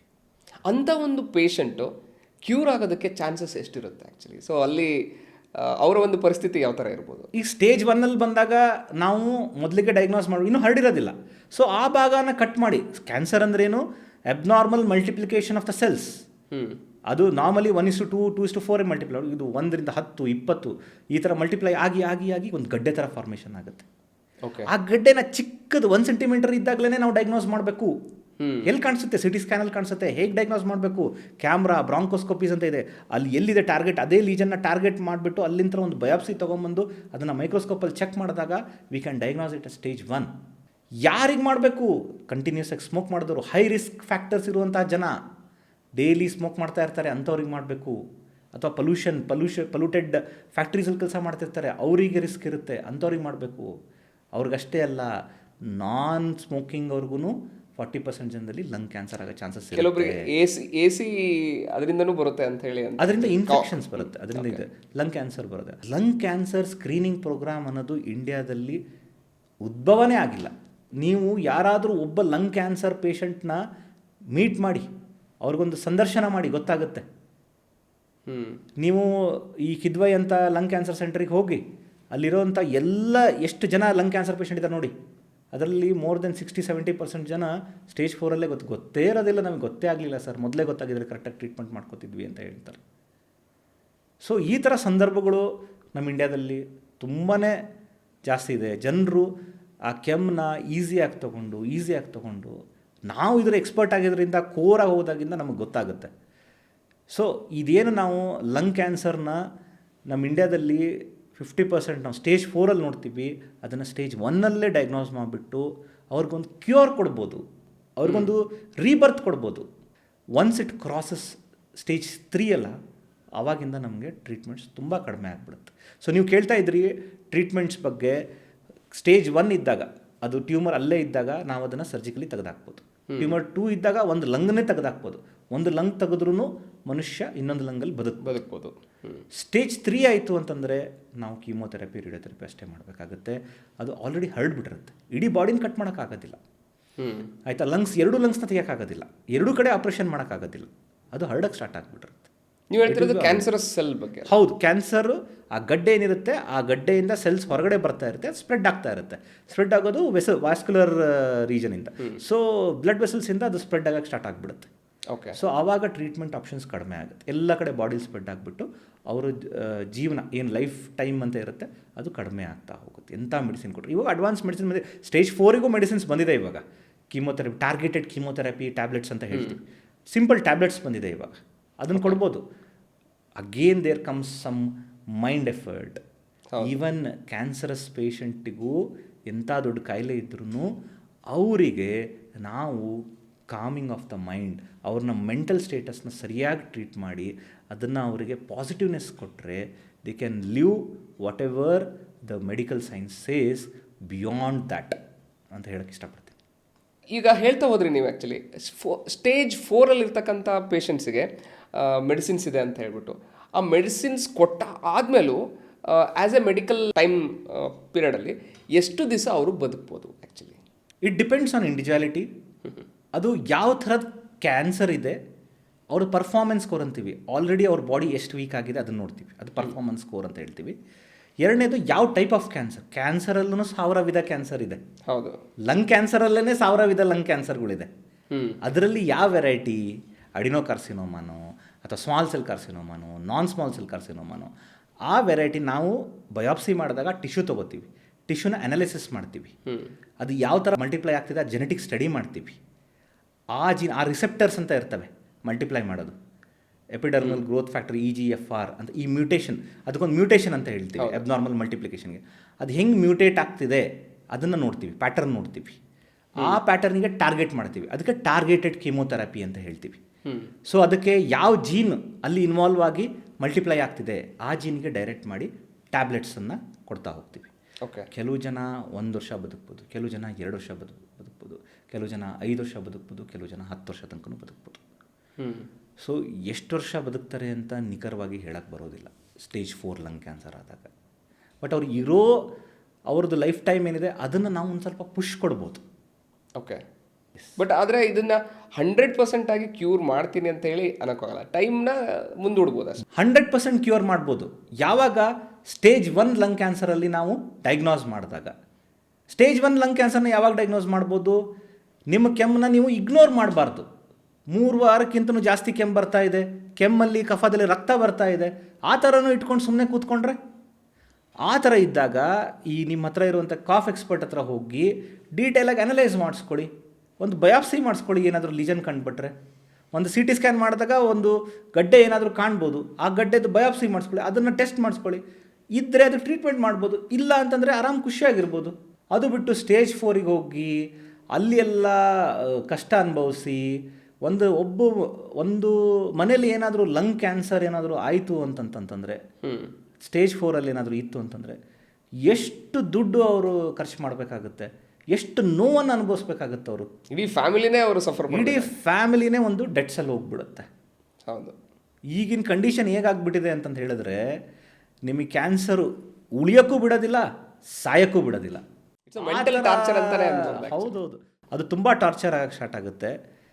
ಸೊ ಅದಕ್ಕೆ ಯಾವುದೇ ಸಿಮ್ಟಮ್ ಆಗಲಿ, ಯಾವುದೇ ಕೆಮ್ಮಿನ ನಿಮಗೇನಾದ್ರು ಪ್ರಾಬ್ಲಮ್ಸ್ ಆಗಲಿ, ಅದನ್ನು ಇಗ್ನೋರ್ ಮಾಡೋಕ್ಕೆ ಹೋಗಬೇಡಿ.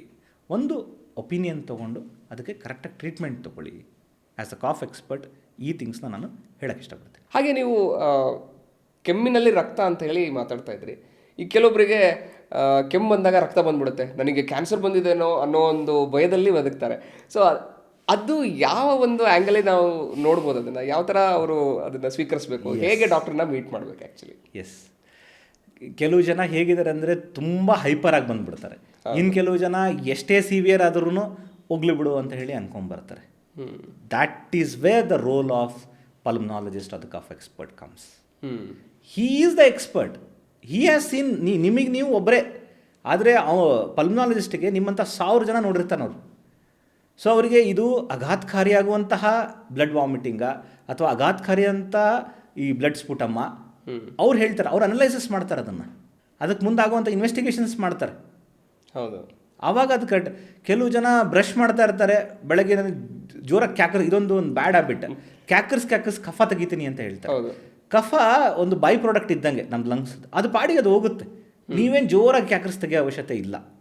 ನಾರ್ಮಲಾಗಿ ಕೆಮ್ಮಿ ಅದರ ಅನುಗುಣವಾಗಿ ಅದು ಕಫ ಹೊರಗಡೆ ಬರುತ್ತೆ.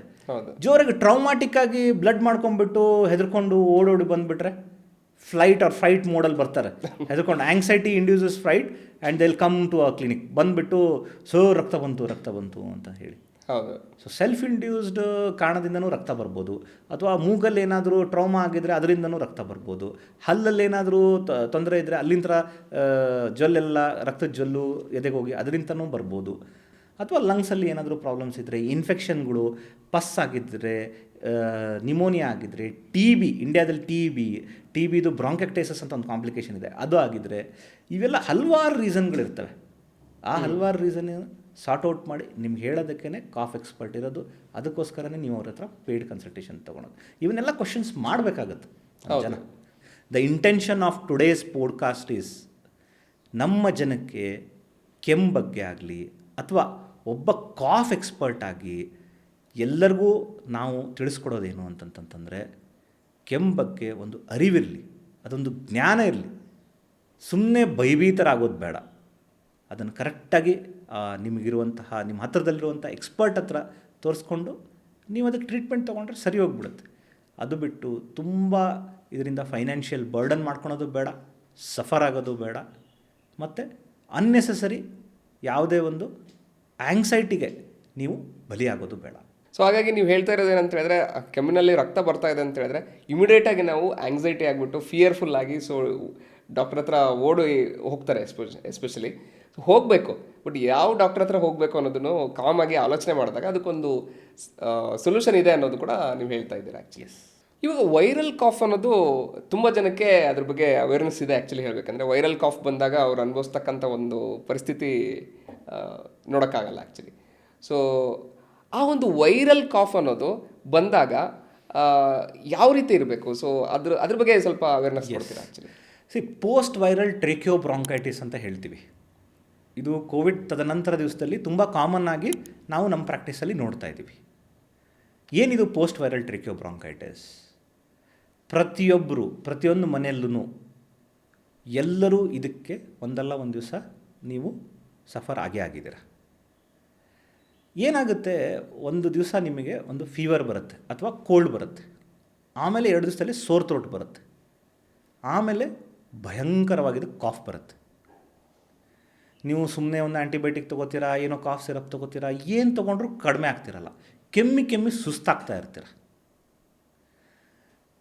ಆವಾಗ ನಿಮಗೇನಾಗುತ್ತೆ, ಈ ಕೆಮ್ಮು ಕಫದಿಂದ ಬರ್ತಾ ಇರುತ್ತೆ. ಕಫ ಎದೆಗೂಡಲ್ಲಿ ಕಟ್ಟಿ ಕುತ್ಕೊಂಡ್ಬಿಟ್ಟಿರುತ್ತೆ. ಕಫನ ಹೊರಗಡೆನೂ ತೆಗಿಯೋಕ್ಕಾಗ್ತಿರೋದಿಲ್ಲ, ಕಫ ಒಳಗಡೆನೂ ಹಾಗೆ ಬಿಡೋಕ್ಕಾಗ್ತಿರೋದಿಲ್ಲ, ನಿದ್ದೆ ಮಾಡೋಕ್ಕೆ ಸಹ ಆಗ್ತಾ ಇರೋದಿಲ್ಲ. ಈ ಸಂದರ್ಭಕ್ಕೆ ಪೋಸ್ಟ್ ವೈರಲ್ ಕಾಫ್ ಅಂತ ಹೇಳ್ತೀವಿ, ಅಥವಾ ಪೋಸ್ಟ್ ವೈರಲ್ ಟ್ರೇಕಿಯೋಬ್ರಾಂಕೈಟಿಸ್ ಅಂತ. ಏನಾಗಿರುತ್ತೆ ಒಳಗಡೆ ಪ್ಯಾಥೋಫಿಸಿಯಾಲಜಿ? ಯಾವುದೇ ಒಂದು ರೋಗಾಣು ಇರ್ಬೋದು. ಅಂದರೆ ಈಗ ಎಷ್ಟೊಂದು ವೈರಸಸ್ಸು ಮ್ಯೂಟೇಟ್ ಆಗ್ತಿದೆ, ಎಸ್ಪೆಷಲಿ ಜೂನಿಂದ ಡಿಸೆಂಬರ್ ಟೈಮಲ್ಲಿ, ಏನು ಮಳೆಗಾಲ ಚಳಿಗಾಲ ಬರುತ್ತಲ್ಲ, ಆ ಟೈಮಲ್ಲಿ ಈ H1N1 ವೈರಸ್ ಆಗಲಿ, H5N1 ವೈರಸ್ ಆಗಲಿ, ಅಥವಾ ಇನ್ಫ್ಲೂಯೆನ್ಸಾ, ಈ ಥರ ಎಷ್ಟೊಂದು ವೈರಸಸ್ ಇದೆ. ಆ ವೈರಸಸ್ಸು ಅದರದ್ದು ಸ್ಟ್ರಕ್ಚರ್ ಚೇಂಜ್ ಮಾಡ್ಕೊಳತ್ತೆ, ಆ್ಯಂಟಿಜೆನಿಕ್ ಶಿಫ್ಟ್ ಅಂತ, ಆ್ಯಂಟಿಜೆನಿಕ್ ಡ್ರಿಫ್ಟ್ ಅಂತ ಹೇಳ್ತೀವಿ. ಅವು ಡಿಫ್ರೆಂಟ್ ಫಾರ್ಮ್ಸಿಂದ ಬಂದುಬಿಟ್ಟು ನಿಮ್ಮನ್ನ ಅಟ್ಯಾಕ್ ಮಾಡ್ತಾ ಇರುತ್ತೆ. ಮೊದಲು ನಿಮಗೆ ಮೂಗಲ್ಲಿ ಅಟ್ಯಾಕ್ ಮಾಡಿ ಕೋಲ್ಡ್ ಮಾಡುತ್ತೆ, ಆಮೇಲೆ ಗಂಟ್ಲಿಗೆ ಹೋಗಿ ಸೋರ್ ಥ್ರೋಟ್ ಮಾಡುತ್ತೆ, ಆಮೇಲೆ ನಿಮ್ಮ ಲಂಗ್ಸಿಗೆ ಹೋಗಿಬಿಟ್ಟು ವೀಸಿಂಗ್ ಥರ ತೊಂದರೆ ಮಾಡೋದು. ಏನು ಟ್ರೇಕಿಯಾ ಮತ್ತು ಬ್ರಾಂಕಸ್ ಮುಂದ್ಗಡೆ ಸ್ಮಾಲ್ ಶ್ವಾಸನಾಳ ಅಥವಾ ಏರ್ವೇಸ್ ಅಂತ ಹೇಳಿ ಕರಿತೀವಿ, ಅಲ್ಲಿ ಹೋಗಿ ಅದರದ್ದು ಏನು ಲೇಯರ್ ಇರುತ್ತೆ, ಮ್ಯೂಕೋಸಾ ಅಂತ ಕರಿತೀವಿ, ಅದು ಮುದುಡುಬಿಡುತ್ತೆ. ಅದರಲ್ಲಿ ಇನ್ಫೆಕ್ಷನ್ ಕೂತ್ಕೊಂಡ್ಬಿಟ್ಟು ಇನ್ಫ್ಲಮೇಷನ್ ಅಂತ ಆಗುತ್ತೆ. ಆವಾಗ ಏರ್ವೇಸ್ ಸೈಜ್ ಏನಿದೆ ಚಿಕ್ಕದಾಗ್ತಾ ಹೋಗುತ್ತೆ. ಆವಾಗ ಗಾಳಿ ಸರಿಯಾಗಿ ಓಡಾಡೋದು ಆಗೋದೇ ಇಲ್ಲ. ಆವಾಗ ವಿಸ್ಲಿಂಗ್ ಥರ ಸೌಂಡ್ ಬರೋಕ್ಕೆ ಸ್ಟಾರ್ಟ್ ಮಾಡುತ್ತೆ. ಅದಕ್ಕೆ ವೀಸಿಂಗ್ ಅಂತ ಹೇಳಿ ಕರೆಯೋದು. ಸೊ ಇದು ಎಷ್ಟೊಂದು ಜನ ಅಸ್ತಮಾ ಅಂತ ಹೇಳಿ ತಪ್ಪು ಪರಿಗಣನೆ ಮಾಡಿಬಿಡ್ತಾರೆ. ಇದು ಪೋಸ್ಟ್ ವೈರಲ್ ಟ್ರೇಕಿಯೋಬ್ರಾಂಕೈಟಿಸ್. ಇದು ಏನು ಮಾಡಿದರೂ 15 ದಿನಗಳ ಕಾಲ ಕೆಮ್ಮು ಕಡಿಮೆನೇ ಆಗೋದಿಲ್ಲ. ಇದಕ್ಕೆ ಇನ್ಹೇಲ್ಡ್ ಮೆಡಿಸಿನ್ ತೊಗೋಬೇಕು. ನೆಬುಲೈಸೇಷನ್ ಆಗಿರ್ಬೋದು, ಇನ್ಹೇಲರ್ ಆಗಿರ್ಬೋದು. ಆವಾಗ ಮೆಡಿಸಿನ್ ಡೈರೆಕ್ಟ್ಲಿ ನಿಮ್ಮ ಏರ್ವೇಸಿಗೆ ಹೋಗ್ಬಿಟ್ಟು ಆ ಮುದುಡಿರುವ ಏರ್ವೇಸನ್ನು ಓಪನ್ ಅಪ್ ಮಾಡಿಬಿಟ್ಟು ನಿಮ್ಮ ಕಫನೆಲ್ಲ ಆಚೆ ಹಾಕುತ್ತೆ. ಆವಾಗ ನಿಮ್ಮ ಬ್ರಾಂಕೈ ಅದಕ್ಕಾಗೋ ಇನ್ಫ್ಲಮೇಷನ್ಗೆ ಬ್ರಾಂಕೈಟಿಸ್ ಅಂತ ಕರಿತೀವಿ, ಅದು ಕಡಿಮೆ ಆಗ್ತಾ ಹೋಗುತ್ತೆ. ಅದರಿಂದ ನಿಮಗೆ ಟ್ರೀಟ್ಮೆಂಟ್ ಆಗುತ್ತೆ. ಸುಮ್ಮನೆ ಆ್ಯಂಟಿಬಯೋಟಿಕ್ ಮೇಲೆ ಆ್ಯಂಟಿಬಯೋಟಿಕ್ ತೊಗೋತಾ ಹೋದರೆ ದೇವರಾಣೆನೂ ಇದು ಪೋಸ್ಟ್ ವೈರಲ್ ಟ್ರಿಕೋ ಬ್ರಾಂಕೈಟಿಸ್ ಕಡಿಮೆ ಆಗೋದಿಲ್ಲ.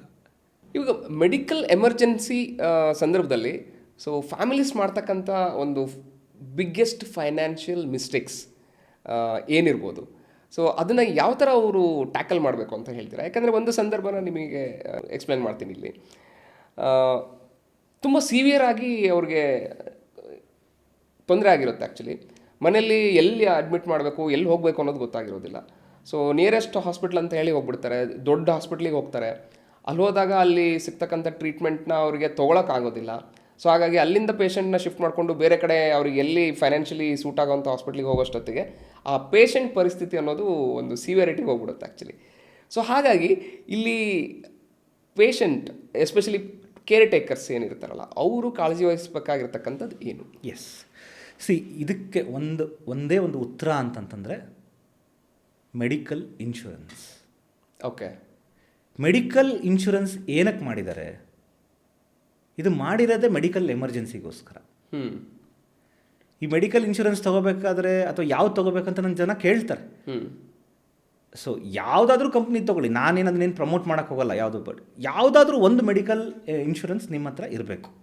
ಹೌದು, ಯಾಕಂದರೆ ಈ ಸಂದರ್ಭಗಳನ್ನು ಬೀಟ್ ಮಾಡೋಕ್ಕೆ ಮೆಡಿಕಲ್ ಇನ್ಶೂರೆನ್ಸು ನೀವೇನೋ ಸುಮ್ಮನೆ ಜ್ವರ ಬಂದಿದೆ, ನೆಗಡಿ ಆಗಿದೆ, ಕೆಮ್ಮಾಗಿದೆ ಅದಕ್ಕಲ್ಲ. Medical insurance road traffic accident ಆಗಿ ಅಥವಾ ಹೆಡ್ ಇಂಜುರಿ ಆಯಿತು, ಸ್ಟ್ರೋಕ್ ಆಯಿತು, ಹಾರ್ಟ್ ಅಟ್ಯಾಕ್ ಆಯಿತು, ಮೇಜರ್ ಸರ್ಜರೀಸ್ ಆಯಿತು, ಈ ಥರ ಹೆವಿ ಬಿಲ್ಲಿಂಗ್ ಏನಾಗುತ್ತಲ್ಲ ಆ ಥರ ಸಂದರ್ಭಗಳಿಗೆ ನೀವೇನಾದರೂ ಬಿಲ್ ಕಟ್ಟಬೇಕು. ICUಗೆಲ್ಲ ಹೋದರೆ ತುಂಬ ಒಂದು ಮನೆ ಮಠ ಮಾಡಬೇಕು, ಅಷ್ಟು ಬಿಲ್ ಆಗುತ್ತೆ. ಅದು ಅವಶ್ಯಕತೆ ಇದೆ, ಅಷ್ಟೊಂದು ಟ್ರೀಟ್ಮೆಂಟ್ ಅವಶ್ಯಕತೆ ಇದೆ. ನಮ್ಮ ಕಾರ್ಪೊರೇಟ್ ಸೆಕ್ಟರ್ ಆಗಲಿ, ಇನ್ಫ್ರಾಸ್ಟ್ರಕ್ಚರ್ ಆಗಲಿ ಅಷ್ಟೊಂದು ಬೆಳೆದು ನಿಂತಿದೆ ಇವತ್ತು. ನಿಮ್ಗೆ ಎಂಥ ಸಂದರ್ಭ ಕರ್ಕೊಂಡು ಹೋದರೂ ಅವ್ರು ಟ್ರೀಟ್ ಮಾಡ್ತಾರೆ. ಆದರೆ ಟ್ರೀಟ್ಮೆಂಟ್ ತೊಗೋಬೇಕು ಅಂತಂತಂದರೆ ನಮ್ಮ ಹತ್ರ ಸಡನ್ನಾಗಿ ದುಡ್ಡು ಅಷ್ಟೊಂದು, ನಾವು ಬ್ಯಾಂಕಲ್ಲೇ ತೆಗಿಬೇಕು ಅಂತಂದರೆ ದುಡ್ಡಿನ ಲಿಮಿಟ್ ಇದೆ, ಕಾರ್ಡಲ್ಲಿ ಸ್ವೈಪ್ ಮಾಡಬೇಕು ಅಂದ್ರೆ ದುಡ್ಡಿನ ಲಿಮಿಟ್ ಇದೆ, GPay ಮಾಡಬೇಕು ಅಂತಂದ್ರೂ 1 ಲಕ್ಷ ಲಿಮಿಟ್ ಇದೆ. ಲಕ್ಷಗಟ್ಟಲೆ ಬಿಲ್ ಎಲ್ಲಿಂದ ಕಟ್ತೀರಾ? ಅದಕ್ಕೋಸ್ಕರನೇ ಮೆಡಿಕಲ್ ಇನ್ಶೂರೆನ್ಸ್ ಅನ್ನೋದು ಎಲ್ಲರ ಹತ್ರ ಇರಬೇಕು. ಈಗ ಈ ಒಂದು ಮೆಡಿಕಲ್ ಇನ್ಶೂರೆನ್ಸ್ ಅಂತ ಹೇಳ್ಬಿಟ್ಟು ಕಾರ್ಪೊರೇಟ್ ಎಂಪ್ಲಾಯೀಸು IT ಫೀಲ್ಡಲ್ಲಿ ಇರೋರಿಗೆ ಬೈ ಡಿಫಾಲ್ಟಾಗಿ ಕೊಡ್ತಾರೆ, ಅದು ಓಕೆ. ಆ್ಯಕ್ಚುಲಿ ಎಸ್ಪೆಷಲಿ ಇಲ್ಲಿ ನಾವು ಕಾಳಜಿ ವಹಿಸಬೇಕಾಗಿರ್ತಕ್ಕಂಥ ಒಂದು ಕ್ಯಾಟಗರಿ ಏನಂತ ಅಂತ ಹೇಳಿದ್ರೆ, ಈಗ non-IT ಕೆಲವೊಬ್ಬರು ಇರ್ತಾರೆ, ಅವರಿಗೆ ಇನ್ಶೂರೆನ್ಸೇ ಕೊಟ್ಟಿರೋದಿಲ್ಲ ಆ್ಯಕ್ಚುಲಿ. ಸೊ ಅವರಿಗೆ ಯಾವುದೇ ಒಂದು ಫೆಸಿಲಿಟಿ ಇರೋದಿಲ್ಲ. ಅವರು 15,000 ಆ್ಯನ್ಯುವಲಿ ಕಟ್ಟಬೇಕಾಗಿರುತ್ತೆ. ಅದು ಏನು ಕಟ್ಟೋದು, ಅದು ಆಗಲ್ಲ ಅಂತ ಹೇಳಿ ನೆಗ್ಲೆಕ್ಟ್ ಮಾಡಿದಾಗ ಅವ್ರಿಗೆ ಈ ಥರ ಪರಿಸ್ಥಿತಿ ಬಂದಾಗ ತುಂಬ ತೊಂದರೆಗೆ ಒಳಗಾಗಬೇಕಾಗುತ್ತೆ ಅಂತ ಹೇಳಿ ಕರಿತೀನಿ ಆ್ಯಕ್ಚುಲಿ. ಸೊ ಆ ಒಂದು ಪೇಷಂಟ್ಸು ಸೊ ನಿಮ್ಮ ಹತ್ರ ಬಂದಾಗ ನೀವು ಯಾವ ಥರ ಅವರಿಗೆ ಏನು ಹೇಳಿದ್ದೀರಾ ಆ್ಯಕ್ಚುಲಿ? ಒಂದು ಇನ್ಶೂರೆನ್ಸ್ ತೊಗೋಬೇಕಾದ್ರೆ ನೀವೇನು ಎಲ್ಲ ದೊಡ್ಡದು ಇದು ಕವರ್ ಆಗಬೇಕು ಅಂತ ಏನಿಲ್ಲ. ನೀವು ಹೇಳಿ, ಒಂದು ವೆಕೇಷನಿಗೆ ಹೋಗಬೇಕಾದ್ರೆ 1 ವರ್ಷಕ್ಕೆ 1-2 ಆದರೂ ವೆಕೇಷನ್ ಹೋಗ್ತೀರಾ? ಆಬ್ವಿಯಸ್ಲಿ. ಆಯಿತಾ? ಸೊ ವೆಕೇಷನ್ಗೆ ಖರ್ಚು ಒಂದು 10-20 ಸಾವಿರ ಮಾಡ್ತೀರಾ? ಆಯಿತಾ? 2-3 ವೆಕೇಷನ್ ಹೋಗೋದ್ರಲ್ಲಿ ಒಂದು ವೆಕೇಷನ್ ಖರ್ಚು ಸ್ವಲ್ಪ ಪಾರ್ಟ್ ತೆಗೆದಿಟ್ಕೊಳ್ಳಿ. ಅಥವಾ ನೀವು ಈಗ ಸ್ವಿಗ್ಗಿ, ಝೊಮ್ಯಾಟೊ ಅಲ್ಲಿ ಹೋಟೆಲಲ್ಲಿ ಆರ್ಡರ್ ಮಾಡ್ತಾ ಇರ್ತೀರಾ. ಹೌದು. ಎಂತೆಂಥ ದೊಡ್ಡ ಹೋಟೆಲಿಗೆ ಹೋದರೆ ನೀವು ಫ್ಯಾಮಿಲಿ 4 ಜನ ಹೋದರೆ ಒಂದು 2,000 ರೂಪಾಯಿ ಖರ್ಚಾಗೇ ಆಗುತ್ತಾ? ಹೌದು. ಅಂಥದ್ರಲ್ಲಿ ಒಂದು ಸ್ವಲ್ಪ ಲಿಮಿಟ್ ಮಾಡಿಕೊಂಡು ಈ ಇನ್ಶೂರೆನ್ಸ್ಗೆ ಅಂತ ತೆಗೆದಿಡ್ಬೋದಾ? ಇವಾಗೆಲ್ಲ ಮಂತ್ಲಿ ಕಟ್ಟೋವಂಥ ಇನ್ಶೂರೆನ್ಸ್, ಮಂತ್ಲಿ 500 ರೂಪಾಯಿ ಕಟ್ಟೋವಂಥ ಇನ್ಶೂರೆನ್ಸ್ಗಳು ಇದ್ದಾವೆ. ಹೌದು. ಅದು ನಿಮಗೆ 10 ಲಕ್ಷ 20 ಲಕ್ಷ ಕವರೇಜ್ ಕೊಡುತ್ತೆ. ಸೊ ನಿಮಗೊಂದು ಬೇಸಿಕ್ ಇನ್ಶೂರೆನ್ಸ್ ಇಟ್ಕೊಳ್ಳಿ, ಮೆಡಿಕಲ್ ಇನ್ಶೂರೆನ್ಸ್. ಏನು ದೊಡ್ಡದಾಗಿ ಒಂದು ಏನೋ ಕೋಟ್ಯಾನುಗಟ್ಟಲೆ ಇನ್ಶೂರೆನ್ಸ್ ಇಟ್ಕೋಬೇಕು ಅಂತ ಅಲ್ಲ. ಮೆಡಿಕಲ್ ಇನ್ಶೂರೆನ್ಸಲ್ಲಿ ಒಂದು ಮಿನಿಮಲಿಸ್ಟಿಕ್ ಆಗಿ ಕಾರ್ಪೊರೇಟ್ ಅವರೇ ಕೊಡಲಿ, ಯಾರೇ ಕೊಡಲಿ, ನಿಮ್ಮದಾಗಿ ಒಂದು ಇನ್ಶೂರೆನ್ಸ್ ಇಟ್ಕೊಂಡ್ರೆ ನೀವು ಹೇಳಿದ್ರಲ್ಲ ಆ ಥರ ಸಂದರ್ಭಗಳನ್ನು ಅವಾಯ್ಡ್ ಮಾಡ್ಬೋದು. ನಾನೊಂದು ಸಂದರ್ಭ ಹೇಳ್ತೀನಿ. ಒಂದು ಈಗ ಬೆಂಗಳೂರಲ್ಲೇ ಪೆರಿಫೆರಿ ಆಫ್ ದ ಬೆಂಗಳೂರು, ಒಂದು ದೂರದಲ್ಲಿ ಬೆಂಗಳೂರಿಂದ ಸಬರ್ಬನ್ ಏರಿಯಾ ಅಂತ ಅನ್ಕೊಳ್ಳಿ. ಅಲ್ಲಿ ಒಂದು ಪೇಷಂಟು ಸಡನ್ನಾಗಿ ಹಾರ್ಟ್ ಅಟ್ಯಾಕ್, ಕಾರ್ಡಿಯಾಕ್ ಅರೆಸ್ಟ್ ಆಗಿ ಬಂದರು ಎಮರ್ಜೆನ್ಸಿಗೆ. ಅಲ್ಲಿ ಕ್ಯಾಥ್ಲ್ಯಾಬ್ ಇರುವಂತಹ ಜಾಗ, ಕಾರ್ಡಿಯಾಕ್ ಸೆಟಪ್ ಇದೆ, ಕಾರ್ಡಿಯಾಲಜಿಸ್ಟ್ ಇದ್ದಾರೆ. ಅದೇ ಸಂದರ್ಭದಲ್ಲಿ ಇನ್ನೊಂದು ಪೇಷಂಟ್ ಕೂಡ ಬಂತು. ಇಬ್ಬರು ಒಬ್ಬರ ಹತ್ರ ಇನ್ಶೂರೆನ್ಸ್ ಇದೆ, ಇನ್ನೊಬ್ಬರ ಹತ್ರ ಇನ್ಶೂರೆನ್ಸ್ ಇಲ್ಲ. ಇನ್ಶೂರೆನ್ಸ್ ಅದು ಇಲ್ಲವರು ಇಲ್ಲ, ನಾವು ಗೌರ್ಮೆಂಟ್ ಹಾಸ್ಪಿಟ್ಲಿಗೆ ಹೋಗ್ತೀವಿ. ಬೆಂಗಳೂರಲ್ಲಿ ನಿಮ್ಗೆ ಗೊತ್ತು, ಪೆರಿಫೆರಿಯಿಂದ ಒಳಗಡೆ ಸೆಂಟರ್ ಆಫ್ ದ ಸಿಟಿಗೆ ಬರಬೇಕಾದ್ರೆ ಎಷ್ಟು ಟೈಮ್ ತೊಗೊಳುತ್ತೆ, ಟ್ರಾಫಿಕ್ ಅಲ್ಲಿ ಎಷ್ಟು ಬರೋಷ್ಟು ಟ್ರಾಫಿಕ್ ಇದೆ, ಸಮಯ ಇರೋದಿಲ್ಲ, ಅಲ್ಲಿ ಏನಾಗ್ಬೋದು ಆಗ್ಬೋದು. ಎಲ್ಲರೂ ಒಂದೇ ಸೆಂಟರ್ಗೆ ಹೋಗಬೇಕು, ಅಪೆಕ್ಸ್ ಸೆಂಟರ್ಗೆ ಹೋಗಬೇಕು, ಅಲ್ಲಿ ಗೌರ್ಮೆಂಟ್ ಸೆಂಟರ್ಗೆ ಹೋಗ್ಬೇಕಂದ್ರೆ ಅಲ್ಲಿಂದ ಟೈಮ್ ಇರೋದಿಲ್ಲ. It's a golden time. ಹೌದು, ವೆಸಲ್ ಬ್ಲಾಕ್ ಆಗಿರುತ್ತೆ, ಅದನ್ನು ಬೇಗ ಓಪನ್ ಮಾಡಬೇಕು ಹ್ಮ್ ಅಲ್ವಾ. ಇನ್ಶೂರೆನ್ಸ್ ಇದ್ದವರಿಗೆ ಇನ್ಶೂರೆನ್ಸ್ ಕ್ಲಿಯರೆನ್ಸ್ ಬಂತು, ಬೇಗ ತೊಗೊಂಡ್ರು ಮಾಡಿ. ಇನ್ಶೂರೆನ್ಸ್ ಇಲ್ಲದೆ ಇರೋರು ಆ ಆ್ಯಂಬುಲೆನ್ಸಲ್ಲಿ ತೊಗೊಂಡು ಆ ಟ್ರಾಫಿಕಲ್ಲಿ ಅಲ್ಲಿ ಹೋಗೋ ಅಷ್ಟೊತ್ತಿಗೆ ಅಲ್ಲಿ ಅವರೆಲ್ಲ ರೆಡಿ ಮಾಡಿ ತೊಗೊಳೋ ಅಷ್ಟೊತ್ತಿಗೆ ಪೇಷಂಟೇ ಇರೋದಿಲ್ಲ actually. This is the importance of insurance. Hmm ಇನ್ನೊಂದು ಸಂದರ್ಭ ಹೇಳ್ತೀನಿ. ಒಬ್ಬರಿಗೆ ಲಂಗ್ ಕ್ಯಾನ್ಸರ್ ಆಗಿತ್ತು. ಹ್ಮ್ ಸೊ ಅದೇ ವಾರ್ಡಲ್ಲಿ ಇನ್ನೊಬ್ಬರು ಕ್ಯಾನ್ಸರ್ ಆಗಿದ್ದ ಪೇಷಂಟು ಇದ್ದರು. ಹ್ಮ್ ಅವರು ಆ ಕ್ಯಾನ್ಸರ್ ಟ್ರೀಟ್ಮೆಂಟ್ಗೆ ಆ ಮನೆ ಸಾಮಾನೆಲ್ಲ ಗಿಡವಿ ಇಡ್ತಿದ್ದಾರೆ, ಅದು ಎಲ್ಲಿಂದ ಸಾಲ ತೊಗೊಂಬರ್ತಿದ್ದಾರೆ. ಇನ್ನೊಬ್ಬ ಪೇಷಂಟು ಇನ್ಶೂರೆನ್ಸಲ್ಲಿ ಆರಾಮಾಗಿ ಕ್ಲೈಮ್ ಮಾಡ್ಕೋತಾ ಇದ್ದಾರೆ. ಓಕೆ. ಸೊ ಇದು ಒಂಥರ ಪ್ರೊಟೆಕ್ಷನ್ ಪರ್ಸನ್ ಇದ್ದಂಗೆ. ನೀವು ಅವನಿಗೆ ಬೆಟ್ ಕೊಟ್ಟು ಒಬ್ರಿಗೆ ಕೊಡ್ತಾ ಇದ್ದೀರ, ನನಗೇನಾದರೂ ಆದರೆ ನೀನು ಬಂದು ಕಾಪಾಡಪ್ಪ, ನನ್ನ ಫೈನಾನ್ಸಸ್ ಬರ್ಡನ್ನ ನೀವು ತಗೋ ಅಂತ. ಪ್ರತಿಯೊಬ್ಬರೂ ಒಂದು ಮಾತು ಹೇಳೋಕ್ಕೆ ಇಷ್ಟಪಡ್ತೀನಿ ಎಲ್ಲ ಜನಸಾಮಾನ್ಯರಿಗೆ.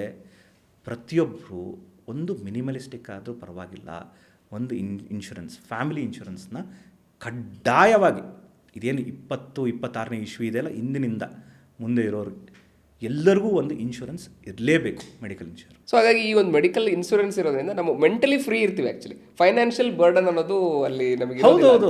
Again that will give you ಒಂದು ಫೈನಾನ್ಷಿಯಲ್ ಫ್ರೀಡಮ್ ಕೊಟ್ಬಿಡುತ್ತೆ ನಿಮಗೆ. ಕರೆಕ್ಟ್. ಏನಾದರೂ ನನಗೊಬ್ಬನು ಬ್ಯಾಕಪ್ ಇದಾನಪ್ಪ, ಅವ್ನು ನೋಡ್ಕೋತಾನೆ, ಆರಾಮಾಗಿರ್ತೀನಿ. ಅಥವಾ ನೀವು ಮೇನ್ ಬ್ರೆಡ್ ವಿನ್ನರ್ ಆಗಿರ್ತೀರ ನಿಮ್ಮ ಫ್ಯಾಮಿಲಿಗೆ, ನಿಮ್ಗೆ ಏನಾಯ್ತು ಅಂತಂದ್ರೆ ಅವ್ರಿಗೆಲ್ಲ ನಿಮ್ಮ ಫ್ಯಾಮಿಲಿಲಿ ಡಿಪೆಂಡ್ ಆದವ್ರು ಅವ್ರು ಏನು ಮಾಡಬೇಕು? ಆ ಕಡೆ ಕೆಲ್ಸಕ್ಕೂ ಹೋಗೋಕ್ಕಾಗೋದಿಲ್ಲ, ಈ ಕಡೆ ದುಡ್ಡು ಕಟ್ಟಬೇಕಾಗ್ತಾ ಇರುತ್ತೆ.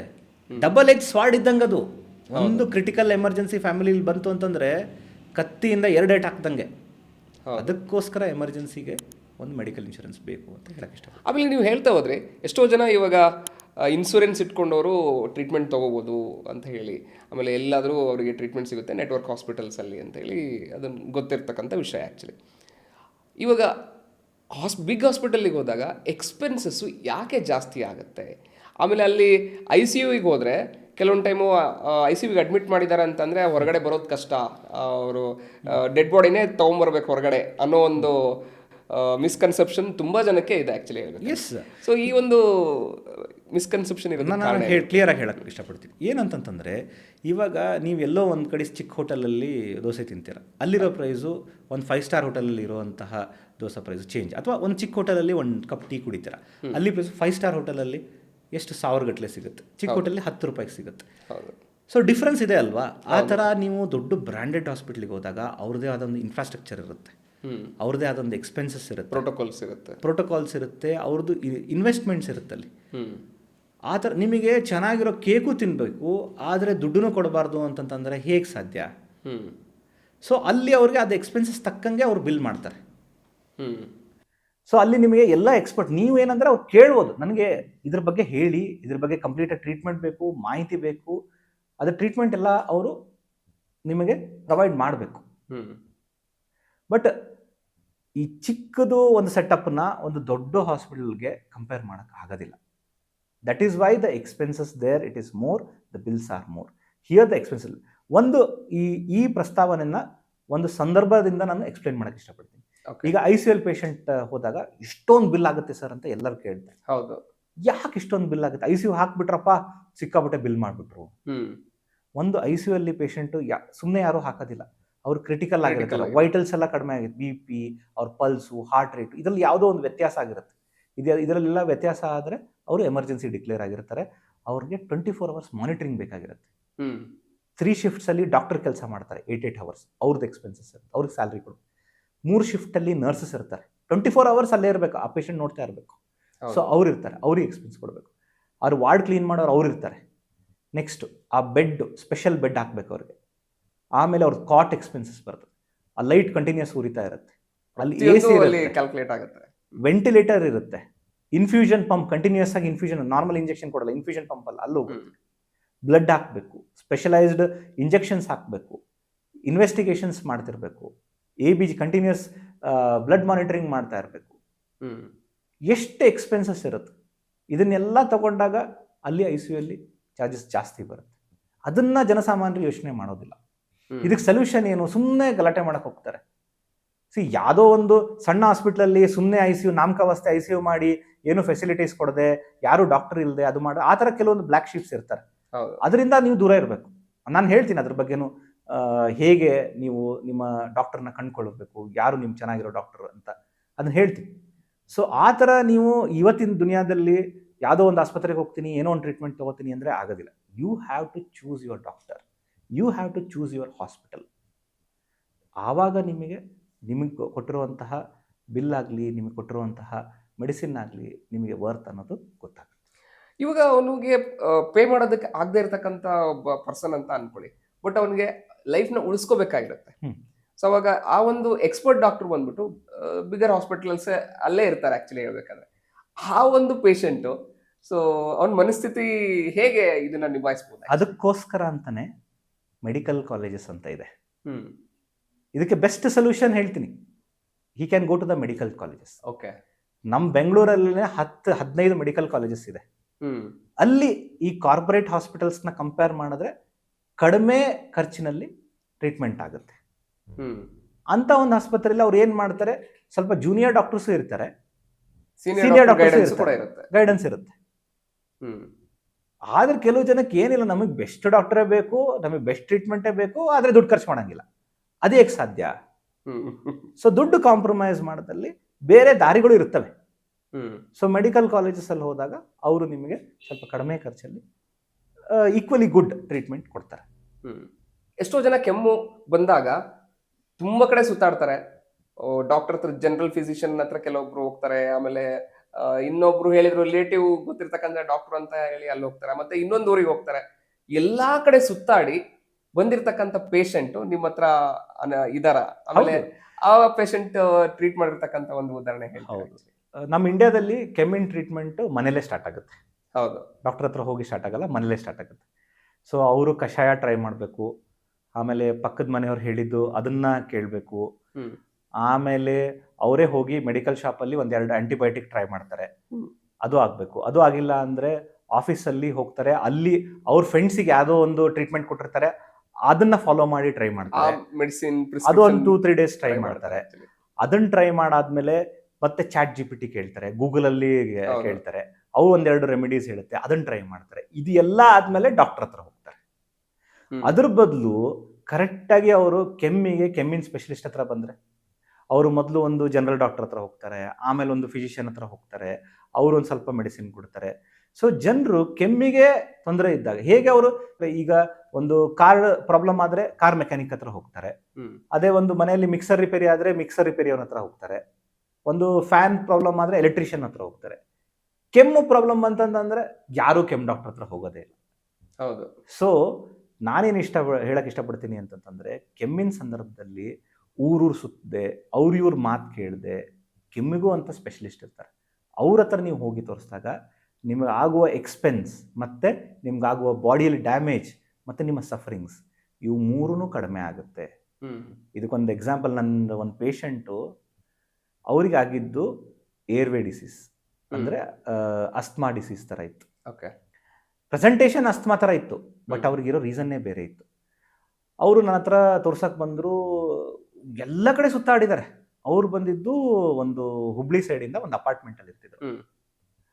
ಆಯ್ತು, ಆ ಕಡೆ ನನಗೆ ಗೊತ್ತಿರೋ ಪರಿಚಯಸ್ತಾರೆ ಅವರು ಕೆಮ್ಮು ಕಫ ಎಲ್ಲ ಕಡೆ ಹೋಗಿದ್ರು. ನನಗೊಂದು ಇಷ್ಟು ಫೈಲ್ಸ್ ತಗೊಂಬಂದು ತೋರಿಸಿದ್ರು.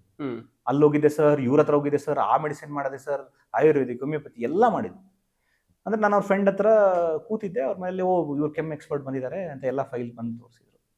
ನಾನು ಚೆಕ್ ಮಾಡಿದೆ, ಎಲ್ಲ ಇದು ಮಾಡಿದೆ, ಏನು ತೊಂದರೆ ಏನು ಗೊತ್ತಾಗ್ಲಿಲ್ಲಲ್ಲ ಅಂತ. ಹಾಗೆ ನೀವು ಏನು ಕೆಲಸ ಮಾಡ್ತೀರಾ? I am IT professional, I work by home ಅಂತ ಹೇಳಿದರು.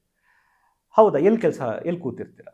ನಾನು ವಿಂಡೋ ಸೈಡ್ ಬಾಲ್ಕನಿ ಇದೆ, ಬಾಲ್ಕನಿ ಹತ್ರ ಕೂತಿರ್ತೀನಿ. ಎದ್ದು ಹಾಗೆ ನಾನು ಸ್ವಲ್ಪ ಇನ್ವೆಸ್ಟಿಗೇಷನ್ ಮೈಂಡ್, ಎಲ್ಲಿ ಏನು ಯಾಕೆ ಅಂತ ನೋಡ್ತಾ ಇರ್ತೀನಿ. ಅಲ್ಲಿ ಬಾಲ್ಕನಿ ಹತ್ರ ಹೋಗಿ ನೋಡಿದೆ, ಅಲ್ಲಿ ಸಿಕ್ಕಾಪಟ್ಟೆ ಪಿಜನ್ಸ್, ಹಕ್ಕಿಗಳು ಏನು ಅದು ಕಕ್ಕ ಮಾಡಿರುತ್ತಲ್ಲ, ಅಲ್ಲಿಂದ ಪಿಜನ್ ಡಸ್ಟ್ ಎಕ್ಸ್ಪೋಜರ್ ಆಗುತ್ತೆ. ಹೈಪರ್ ಸೆನ್ಸಿಟಿವಿಟಿ ನ್ಯೂಮೋನೈಟಿಸ್ ಅಂತ ಹೇಳ್ತೀವಿ. ಅವ್ರು ಕ್ಲಿಯರ್ ಕಟ್ ಆಗಿ ಹೇಳಿದ್ರು, ಸರ್ ನಾನು ಅಲ್ಲಿ ಕೂತ್ಕೊಂಡು ಕೆಲಸ ಮಾಡಕ್ಕೆ ಸ್ಟಾರ್ಟ್ ಮಾಡಿದಾದ್ಮೇಲೆ ಕೆಮ್ಮು ಸ್ಟಾರ್ಟ್ ಆಗುತ್ತೆ ಅಂತ ಹೇಳಿ. ನಾನು ಹೇಳಿದೆ, ಫಸ್ಟ್ ಇಲ್ಲಿ ಪಿಜನ್ ನೆಟ್ ಹಾಕ್ಸಿ, ಇದೆಲ್ಲ ಪಿಜನ್ ಇರೋದನ್ನ ಓಡಿಸಿ, ನೀವು ಈ ಪ್ಲೇಸ್ನ ಚೇಂಜ್ ಮಾಡ್ಕೊಂಡು ಬೇರೆ ಪ್ಲೇಸಲ್ಲಿ ಕೂತ್ಕೊಳ್ಳಿ, ನೀವು ಯಾವ ಮೆಡಿಸಿನ್ ತೊಗೊಳೋದು ಬೇಡ, ನಿಮ್ಮ ಕೆಮ್ಮು ನಾರ್ಮಲ್ ಕಡಿಮೆ ಆಗುತ್ತೆ. ಈ ಥರ ಸಂದರ್ಭಗಳು ಇರ್ತವೆ. ಹ್ಞೂ ಅದಕ್ಕೆ ಮೇನ್ ನಾನು ಫಸ್ಟ್ ಹೇಳ್ದಂಗೆ ಎಲ್ಲ ಕೆಮ್ಮಿಗೂ ಕಾರಣ ಕಂಡುಹಿಡಿಬೇಕು. ರೂಟ್ ಕಾಸ್ ಅದನ್ನು ಕಂಡುಹಿಡಿದು ಅದನ್ನು ಪ್ರಾಬ್ಲಮ್ನ ಸಾಲ್ವ್ ಮಾಡಿದ್ರೆ ನೋಡೋಣ ಯಾಕೆ ಯಾವ ಕೆಮ್ಮು ಹೋಗೋದಿಲ್ಲ, ನಿಮಗೆ 100% ಸಾಲ್ವ್ ಆಗುತ್ತೆ. So thank you doctor. So ಇವತ್ತಿನ ದಿವಸ ನಾವು ಈ ಒಂದು ಕನ್ವರ್ಸೇಷನ್ ಮುಖಾಂತರ ತುಂಬಾ ವಿಷಯಗಳ ಬಗ್ಗೆ ನಾವು ತಿಳ್ಕೊಂಡ್ವಿ. ಸೊ ಯಾವ ಸಂದರ್ಭದಲ್ಲಿ ನಾವು ಡಾಕ್ಟರ್ನ ಮೀಟ್ ಆಗಬೇಕು, ಸೊ ನಮ್ಮ ಒಂದು ಕಾಫ್ ಅನ್ನೋದು ಎಸ್ಪೆಷಲಿ ಸಿಂಪಲ್ ಅಂತ ಅನ್ಸುತ್ತೆ, ಒಂದು ಲೈಫ್ ಥ್ರೆಟನಿಂಗ್ ಆಗಿ ಯಾವ ತರ ಅದು ಕನ್ವರ್ಟ್ ಆಗುತ್ತೆ, ಆ ಸಂದರ್ಭದಲ್ಲಿ ಆ ಒಂದು ಪೀರಿಯಡ್ ಅಲ್ಲಿ ನಾವು ಏನ್ ಮಾಡ್ಬೇಕು ಅನ್ನೋದ್ರ ಬಗ್ಗೆ ಈ ಒಂದು ಎಪಿಸೋಡ್ ಇಂದ ನಾವು ತಿಳ್ಕೊತಾ ಹೋದ್ವಿ. ಸೊ ಹಾಗೆ ಇದ್ರ ಬಗ್ಗೆ ಇನ್ನೂ ಡೀಪ್ ಡಿಸ್ಕಷನ್ ನೆಕ್ಸ್ಟ್ ಎಪಿಸೋಡ್ ಅಲ್ಲಿ ಮಾಡೋಣ ಅಂತ ಹೇಳ್ತಾ, ನಾವು ಕಾಫ್ನ ಚಿಕ್ಕದಾಗಿದ್ದಾಗೆ ಅಡ್ರೆಸ್ ಮಾಡಿಕೊಂಡು, ಸೊ ಅದ್ರ ಬಗ್ಗೆ ಕಾಳಜಿ ವಹಿಸಿ ಇಗ್ನೋರ್ ಮಾಡದೆ, ಕಾಫ್ ಎಕ್ಸ್ಪರ್ಟ್ ಅಂತ ಹೇಳಿ ಇದ್ದಾರೆ, ಸೊ ಅದನ್ನ ತಿಳ್ಕೊಳ್ಳಿ. ಫಸ್ಟು ಕಾಫ್ ಎಕ್ಸ್ಪರ್ಟ್ನ ಮೀಟ್ ಮಾಡೋದ್ರ ಮುಖಾಂತರ ಅದನ್ನ ಸೊಲ್ಯೂಷನ್ ಕಂಡುಹಿಡ್ಕೊಳ್ಳೋದ್ರ ಮುಖಾಂತರ ಅದರಿಂದ ಹೊರಗಡೆ ಬರ್ಬೋದು ಅಂತ ಹೇಳ್ತಾ ಈ ಒಂದು ಎಪಿಸೋಡ್ನ ಇಲ್ಲಿಗೆ ಎಂಡ್ ಮಾಡೋಣ. ಸೊ ಹಾಗೆ ನೀವು ಡಾಕ್ಟರ್ ಗಣೇಶ್ ಪ್ರತಾಪ್ ಅವ್ರನ್ನ ಮೀಟ್ ಆಗಬೇಕು, ಅವರ ಒಂದು ಕ್ಲಿನಿಕ್ಗೆ ಭೇಟಿ ಕೊಡಬೇಕು ಅಂತ ಹೇಳಿದ್ರೆ ಆ ಒಂದು ಅಡ್ರೆಸ್ ನಮ್ಮ ಯೂಟ್ಯೂಬ್ ಡಿಸ್ಕ್ರಿಪ್ಷನ್ ಅಲ್ಲಿ ಸಿಗುತ್ತೆ. ಹಾಗೆ ಫೋನ್ ನಂಬರ್ ಕೂಡ ಈ ಒಂದು ಯೂಟ್ಯೂಬ್ ವಿಡಿಯೋದಲ್ಲಿ ಮೆನ್ಷನ್ ಮಾಡಿದ್ದೀವಿ. ಸೊ ಡೈರೆಕ್ಟ್ ಆಗಿ ನೀವು ಕ್ಲಿನಿಕ್ಗೆ ಕಾಲ್ ಮಾಡಿಬಿಟ್ಟು ಅಪಾಯಿಂಟ್ಮೆಂಟ್ನ ತಗೋಬೋದು. So thank you doctor. Thanks for coming to our podcast channel. Thank you. Thank you.